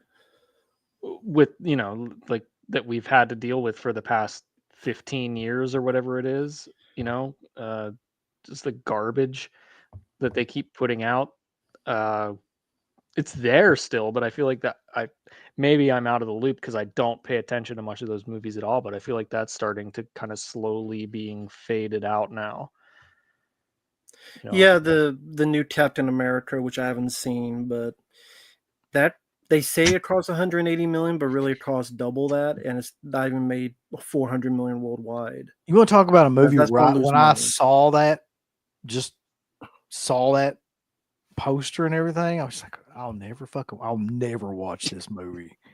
Like not in a million years would you ever get me to watch. Like Harrison Ford is like a big red fucking Hulk. Like, go fuck yourself. Like what? Yeah. But Uncle Bill, it's got Seth Rollins in it. Does it really? Well, actually all his scenes were cut out of the movie. Oh, that's a shame. But yeah, you're right. They are the last couple, even Marvel films have lost money. $100 million or more lost money. I mean, like, I'd like to say those type of movies will go away. I don't think the studios have any plan for how to make anything else, though. Like, they just sit around and look for what they can make money off of, and it's just all superhero movies and like remakes. And the thing I heard was the studios are waiting for another thing to bandwagon on to make bid projects because they can't think for themselves on what other bid type of movies, because they want to make big blockbuster films again, and they're waiting for somebody to come out with a film or a genre that explodes, and they'll just copy that. And even though some of these films are not making money, they feel that they have to keep going back on superheroes. That's why Robert Downey Jr. they're bringing back Fantastic Four, X-Men. They're bringing all this stuff back, and they're going to regurgitate it. They're going to try to reboot it until they find the next thing they bandwagon on. It seems like that's. Go ahead. Oh, go ahead, Mark. No, it's going to be bled dry eventually, though. It's like getting to that point where it's being the well is drying up for that type of shit now. So. I agree. Yeah, even though unfortunately that's happening for them and they're losing money, like Disney's never going to stop. I mean, they own all this stuff and they're just going to keep pumping them out. And the other studios that are doing, Warner Brothers has never had a fucking clue what to do with Superman or any of that stuff, and they never really gave a shit until they saw like Nolan make Batman $1 billion franchise, and they're like, oh, okay, maybe we got something. And then Sony's just, I don't know what the fuck's going on with Sony. Like, I don't it's know. like those villain movies just constantly lose them money all the time. And I mean, you're right, Rambo. Like, they're going to, jump on the next thing. But in a way, like, that's kind of what Hollywood always does. I mean, Yeah, that's what. Yeah, it's the last 10, 15 years, maybe even longer. They wait on the next trend and then they'll just pump a million of those out. I was thinking about this. It's been literally now, in terms of like when it really got bad, probably 25 years now that they've been doing these kind of movies, like superhero movies and shit like that. Ever since the first like Spider-Man, X-Men, all that shit became like really popular. So early 2000s, like, and 25 years is a long time to be just pumping out one shitty ass superhero movie after another every year. Like now there's multiple ones that come out each year, but like Jesus Christ, man, has to dry up sometime. Yeah. Hopefully. think. David Views Movie Journal says the Zig, meaning Rachel Ziegler, is everything Disney ever dreamed of, pushing on the people with their propaganda, female, diverse, and oh so outspoken. Now she's their downfall. It's a beautiful thing. Indeed. Yep. Exactly, David. That's the irony of it. Yeah. Here's X-Ray's got a good point here. They either go too goofy or too dark with Superman. The first two with Christopher Reeves are still considered classics. Mm-hmm. They try to do modern Superman. It is just ridiculously shitty. Should end Nick Cage as Superman. Tim Burton. You want to talk about the ponies? Because Carter won't give that up. I mean, I reviewed it, Carter. If you want to check out my review, there's not much to tell. It's a 80s adult film on the Goonies. It's released the same year as the Goonies. Yeah. But they didn't see the film because there's nothing in it like the Goonies except they rip off the song at the beginning and end. The rest is just a bunch of adults hanging around a barn or something. And there's one brief like talk of a treasure map. That's it. A treasure map in some girl's ass or something like that, or what? We gotta find You never see the treasure map. It's referenced for like 30 seconds. Instead, it's like our barn or club. I know they're called what were they called? The Poonettes or something. I forget what it was called. Like they were called. Sounds they were called something amazing. like that. They had a club and it's gonna be Poonies and the Poonettes. evicted. That's probably the worst idea. Like, you cannot porn parody a kid's movie. You know Are what you I mean? kidding me? The Ponies is the greatest idea I've ever heard of, Mark. It's a cool called the title and Poonies. idea, but you just can't make it work. It's just No, that's true. Like, what are you gonna do? Like, how would you make that? Like, They did it. I mean, it's nothing like the movie. I've never seen Deadpool and Wolverine, so I have no idea. But you guys can. Never yeah. saw it. I liked it, but I mean, that's probably the last one where it was actually a real big, major success. It did over $1 billion, I'm pretty sure. Yeah, it did. Yeah, so I mean, they were happy about that, but like, it just Captain America just like lost them all that money right again. So it's like they're just running in place at this point. What the fuck is Spine Shank? I don't know. I don't know what to tell him. My opinion is of it. I think I'm against it though, just by the name. Crater says the Poonies is the Goonies with a bunch of fucking. So there you go. Yeah, Spine Shank's a metal band. How do you rate these movies, Rambo, when you're going through them? Like, how do you rate a porn? Like, how many boners? I didn't think about that. Maybe I should have. But I don't even. It's not even about the adult scenes because they're all the same. I mean, there's only so much you can do with it. It's the stuff in between and like the Poonies is just really boring. It's just nothing happening. At least with like the Scream one, it was kind of funny how they're trying to make like a movie within a movie. Like they're trying to be a bit witty with it, trying to be a little bit clever with it. So it just depends on that. Just the adults of it is like, you've seen one, you've seen them all. Yeah. Only if it's 80s, they got more sideburns on their crotch. You haven't seen the ET one yet, though. The extra testicle. No, I the extra didn't. testicle. I did not see it. Yeah, Bat Pussy is. I have seen that one. How is And Bat Pussy? Didn't see that.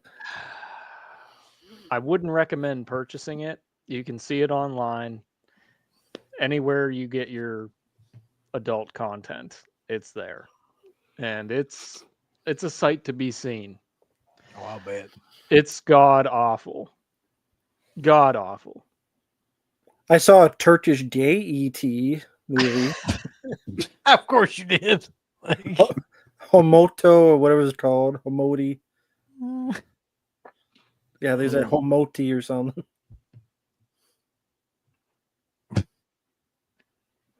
All right, so we're 3 hours into this. It's probably time to call it. Getting shit about Mia Khalifa, you know, it's time to end the stream.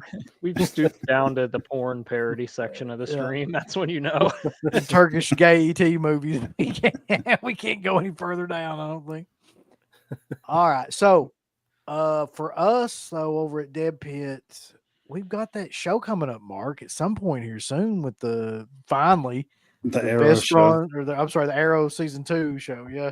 It's Which 2 took years about in the 2 making. years, yeah. That's crazy. So that's I don't know what date it's the 20th. Okay. Mhm. 20th. This coming Thursday next week. So that's the next thing for sure that I know that we're doing. Rambo, what do you got going on? Well, thanks to people out there, a lot more requests coming out. Random ones. Too Funny to Fail, the making of the Dana Carvey show, which was an interesting documentary. Oh, I watched that last night, as a matter of fact. Oh, really? Yeah, it was on a completely legal streaming service that I got that I watched it. Yeah, I think it was made by Hulu. Yeah, it was interesting. I didn't know much about the show, but that was a request. And interesting because they got Dana Carvey, Steve Carell, Stephen Colbert, a lot of the people involved with it. Even what was funny was there was a bit where there was a critic that wrote like a bad review of it, but then someone wrote a bad review to the critic and he read it. And then they interviewed the guy that wrote the review to the critic. Yeah. He's like, wow, me and my buddies just did this because we thought this critic was full of it. And now I'm talking about 20 years later. How crazy is that? But a lot of random stuff, thanks to the people out there, including Kroll, the 80s fantasy film, which I'm nostalgic for, and Battlefield Earth. That was a request. So I did watch that last night. I've seen it before. It was still awful. And for some reason, Tarantino likes it, which I don't understand. How the hell he likes Battlefield Earth? I don't understand that either. Because the director was like, oh, yeah, George Lucas and Tarantino went up to me and they said they liked it. I'm like, were they on drugs? They were just blowing smoke up his ass. That's what it was. Probably don't want to get killed or something. But Scientologists. Well, maybe, yeah. That could be. But yeah, a lot of stuff coming up. But fuck Battlefield Earth.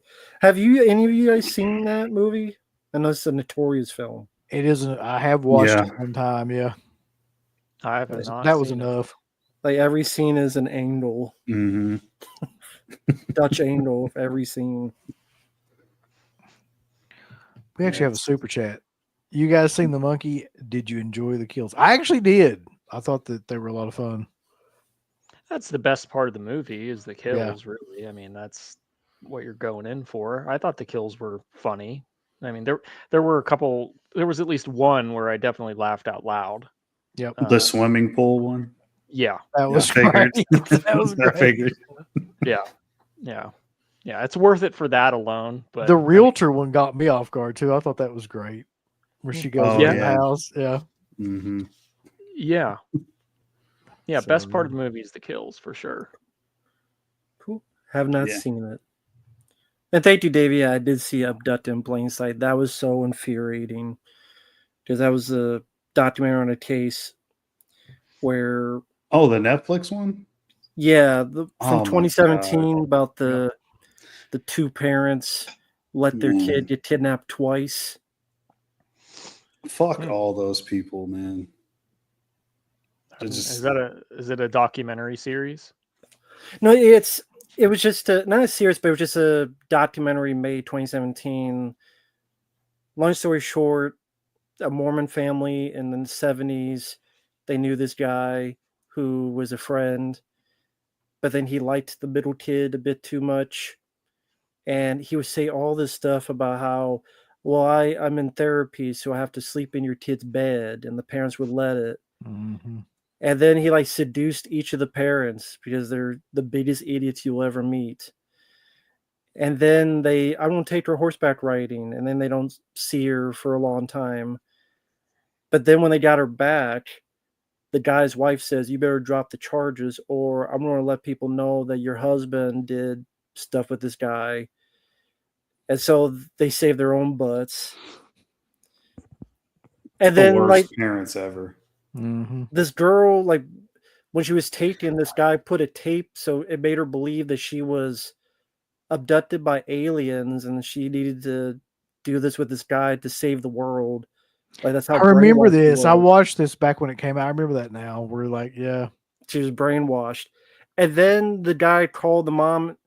After that first abduction, the mom had an affair with the guy for 8 months on the guy that took her kid.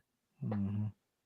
And then the guy's like, well, you better let her go because she's just going to hitchhike to see me again. And then she just abducted again. Yeah. So yeah, I reviewed it. I just ranted on how these parents are just That's the worst. worst Yeah. shit The ever. father was so fucking stupid, that guy. They both were. Yeah, that's true. Would they wait like a week or something? Before 5 days before Yeah. calling. Because the mom's like, well, I don't want to call, and bother people. That's how she put it. And it's like, and they're saying this on the documentary as if no one would think they're the worst parents ever. Yeah. It's like Casey Anthony. Holy shit. I forgot all about that. Do you mention Yeah. it? Mhm. Yeah, that's a new thing. We don't have time to go into that. It would take another like hour of me fucking complaining about that. Uh-huh.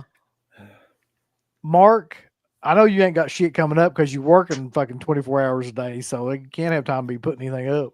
This was like the worst day ever. Oh my god. Woke up at like 7:30, got there in like 15, 20 minutes and been working ever since. I literally came on here, like an hour ago, maybe? Maybe, yeah. Yeah, so I worked forever, like all day, nonstop. It was Can they, insane. do they need to hire somebody else this Mark? Or is it The like- last fucking guy got fired for doing cocaine at his desk. So yeah, they do. Well, he got it from you. No, I was gonna say that. that wasn't makes me. perfect sense. Wait. wasn't me. Wait. Hold on. Yeah. Cocaine at his desk. Like he had, That's such that tracks so it's- well. It's a long, it's like the funny 80s. story. Oh, Like the So- 80s, like Oh, wait. God. Oh, fuck. This is Mark's desk. My bad. it's like, where does cocaine come from? Because again, I'm like, I run the place. I'm the supervisor, but then there's like one person over me. That's the manager. I told him not to fucking hire this guy.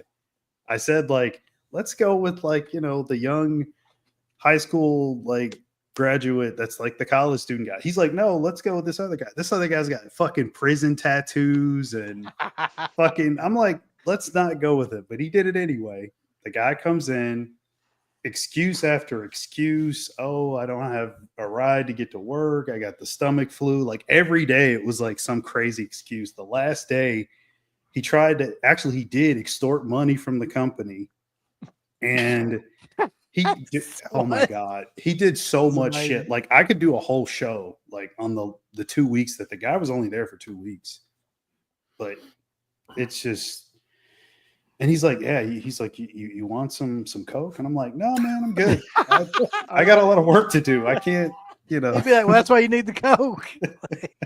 Help you with was the he work. like sneaking it, or did he like literally just have it on his table cutting He it? asked me, could he do it? And I'm like, dude, I'm your boss. Like, Yeah, it's a good so question. at that point, I was just like, hey, if you're gonna do it, I can't stop you. So whatever. I mean, you're gonna do it anyway. Like, you don't even need to ask me. Like, who asks their boss, "Can I get high on coke?" Nobody with any fucking sense in their head ever would ask their boss if they could do drugs at their desk. He did get a lot more productive that day, though. I'll say that. I mean, He's doing weird shit. Like, he wrapped his desk in bubble wrap, and it's got he- psychotic. dude, shit. when It's I such say a like, great story. it's so much stuff, crazy shit that he did. Like, I could do a 2-hour episode on it. It's amazing. It's a great story, but I just because we're at the end of the stream, I don't have time to. Did he start anything on fire? Listen, No, I didn't. like you have time to tell this story if you want to, Mark. I'm officially like reeled into the story, so go for it. If Well, you, I mean, if you want to. he started talking about like his time in prison and how he almost got raped, and he just was talking nonstop. And I'm trying to do my work, mind you. Like, I'm trying to get shit done because he's not doing anything because he's fiending for coke. He's waiting on his fucking drug guy to pull up in the parking lot. And he's like, "Do we have cameras here?" And I'm like, "Yeah, they're everywhere." I'm like, "If you're gonna have them come, like, go down the parking lot. Like, if you're gonna do it, I don't want to get caught up in this shit." Yeah, I mean, it was just crazy. It was one thing after another. I mean, stories about prison, trying to leave to go get cigarettes. Then he's like, "Oh, I think I'm dying because I vomited blood in the trash can and I partied too hard in my life." And I just, oh my God, it was the most insane day I ever had. How did the extortion work? So once the manager found out, because the manager wasn't there, he's never there. I'm always there. And he wanted his last paycheck. He found out like he was going to get fired. He was pissed at the manager, not at me, which was cool. So I was like, I'll be the middleman. Because like they barely wanted to communicate with each other because they were so pissed. They were both upset about what was going on. Him about losing his job, and then the manager about like everything that had been going down. So I played the middleman. You mean I did cocaine and I lost my job? And that wasn't even the reason why. It was a whole bunch of other shit that I can't even get into. But like, so they have the verbal dispute, and I'm trying to neutralize everything. And then he's like, "Well, I'm not fucking giving you the keys back to the front door. And I got the access code to get into the building as well. So I'm like, I'm keeping all this stuff like until I get money." And he's like, "No, I want my money now. And I want all this." And they didn't get the cops involved. I was telling the manager, I'm like, maybe you should just, get involved with the cops and like just de-escalate the whole thing and just, you don't have to pay him anything. But he wanted extra money and more money for like cigarettes and other shit. And I'm just like, oh, Listen, you know you got a problem with an employee if he's wanting extra money for cigarettes. Mark. That's a prison mentality if I ever heard it right there. Oh my God. It was wild. It was one of the craziest days I've ever had. It's like, y'all gonna put money on my commissary? Like, what's going on? Like, dude. So what happened? Did they just give him the money?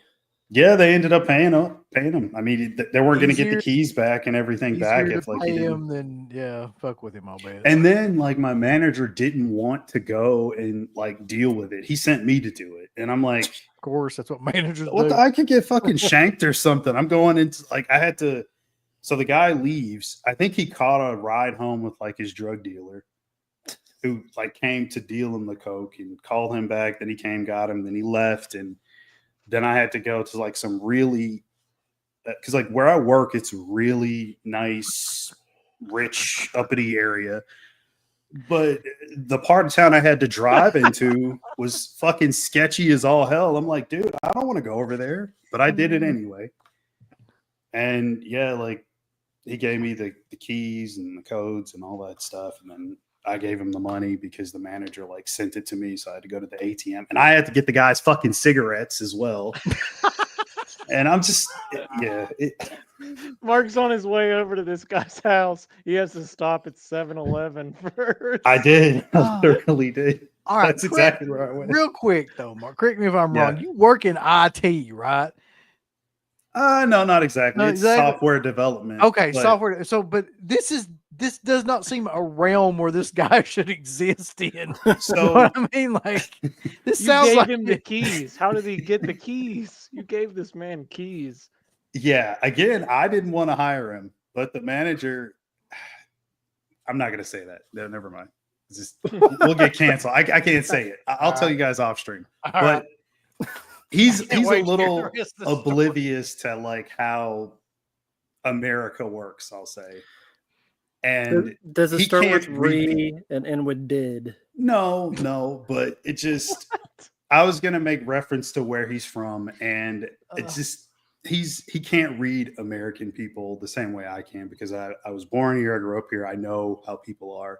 He's from somewhere else, and he doesn't see the red flags. I can see them plain as day. So, but yeah, I hated being in that position. It'll never happen again. And there was another guy that got fired before that too for, I think he said like, oh, I got to get surgery on, this is like his arm or something. Anyway, so he takes like a leave for like 3 or 4 months, and the guy got paid the entire time, but then he couldn't provide actual medical proof that he was What getting the agency? surgery. What? Who is hiring these people? Like, they have no HR Fucking department? manager. Like, Yeah, all we do. The Okay. oblivious guy. Yeah, I mean, they seem pretty fucking lost as well.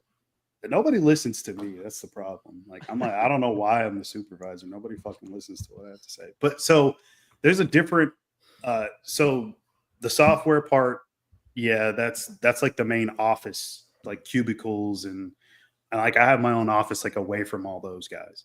So there's a hardware division because they program the software. They program the software into the hardware. And we sell the hardware as well as like developing the software for it. So that's where that guy worked. The guy, the convict dude, like that's where he was working. He was working in there. So I had to go and try to diffuse all that shit. And yeah, it's a fucking headache at times, this job. Money is not everything, folks. yeah, Sometimes I just it's have just this not visual of you buying this guy like a cigarettes and taking it to him like he's all Wait a coked second. out like an ATM, some shady ass fucking shaking. What cigarette brand was it? Oh my God. 'Cause This that'll was like tell a us a year lot. ago. I'm still trying to understand, why did you need to buy him cigarettes? Probably just That shut him was- the fuck up. That was part of one of the things that he wanted. So I was like, It was part of I- his severance package. yeah. It was a sketch neighborhood. So I'm like, you know, I don't know anything about this place. Let me just get what he wants. It's coming out of his money anyway. So let me get that and just take it to him and then just be done with everything. When you tell him, do it your fucking self. This guy was nuts. You Okay. I mean, you don't want to fuck around with him. Luckily, he liked me, so I was cool with him, but I just wanted to get the whole thing over with. Let's review real briefly here. You got like a guy that's been in prison for a significant amount of time. That's on cocaine. On and That's off, yeah. bubble wrapping his fucking desk up. He's clearly not in the right frame of mind to fuck with. So yeah, Yeah, I feel like amongst other crazy shit that he did, it just, like I said, I could go on, but we're never gonna end the show if I keep going. I just feel like we need to bring the next show. This should be the first Yeah. thing that we bring up. Like, the continuation of this story is going to be the next thing. The Cocaine Chronicles. Yes. Yeah. So I don't know how to really fucking go on from that or top it or anything. You really can't. Yeah. So Cocaine's a hell of a drug. it really is. Mm. Matt, do you have anything? Are you doing anything? Like, what's going on? I have nothing for YouTube. Do you know anyone who's done cocaine? Yeah. You know, have any good cocaine, Any cigarette, good bubble cocaine wrap stories? Yeah. Nothing that can top that one. No. Nothing that can top that one. No cocaine cowboys. No, think not. Here in northern Mark, West you may Virginia, have the most exciting like software developer job I've ever heard. Like, Oh my god. yeah. no, but no, I don't have anything for YouTube at the moment, so unfortunately, I'm useless to the uploading YouTube community for now. As always. Well, well, until whichever one comes first. What does come first? 20th. Yeah. So Thursday then will be when we're doing that show. Until the Arrow show. I see everybody then, and always remember that everybody dies, and this guy's doing the coke pretty soon. But Friday night lives. See you guys. I want all these people to click everything they're supposed to click. You haven't been liking them, you haven't been subscribing to them, you haven't clicked the bell or notification or anything like that. Folks, why don't you click the like button? You hate us? Do you not want to see us succeed? Why don't you click the heart button? Is this something that you have against our particular show? Why don't you subscribe? You should click on one of them buttons right now if you want us to continue to bring greatness into your life. There's all kinds of wonderful shirts over at shop.deadpit.com. Simply the best horror shirts. On TeePublic, there are others, but they all suck. You can get some Dead Pit radio shirts. You can get Last Out on the Left. The Hills Have Eyes.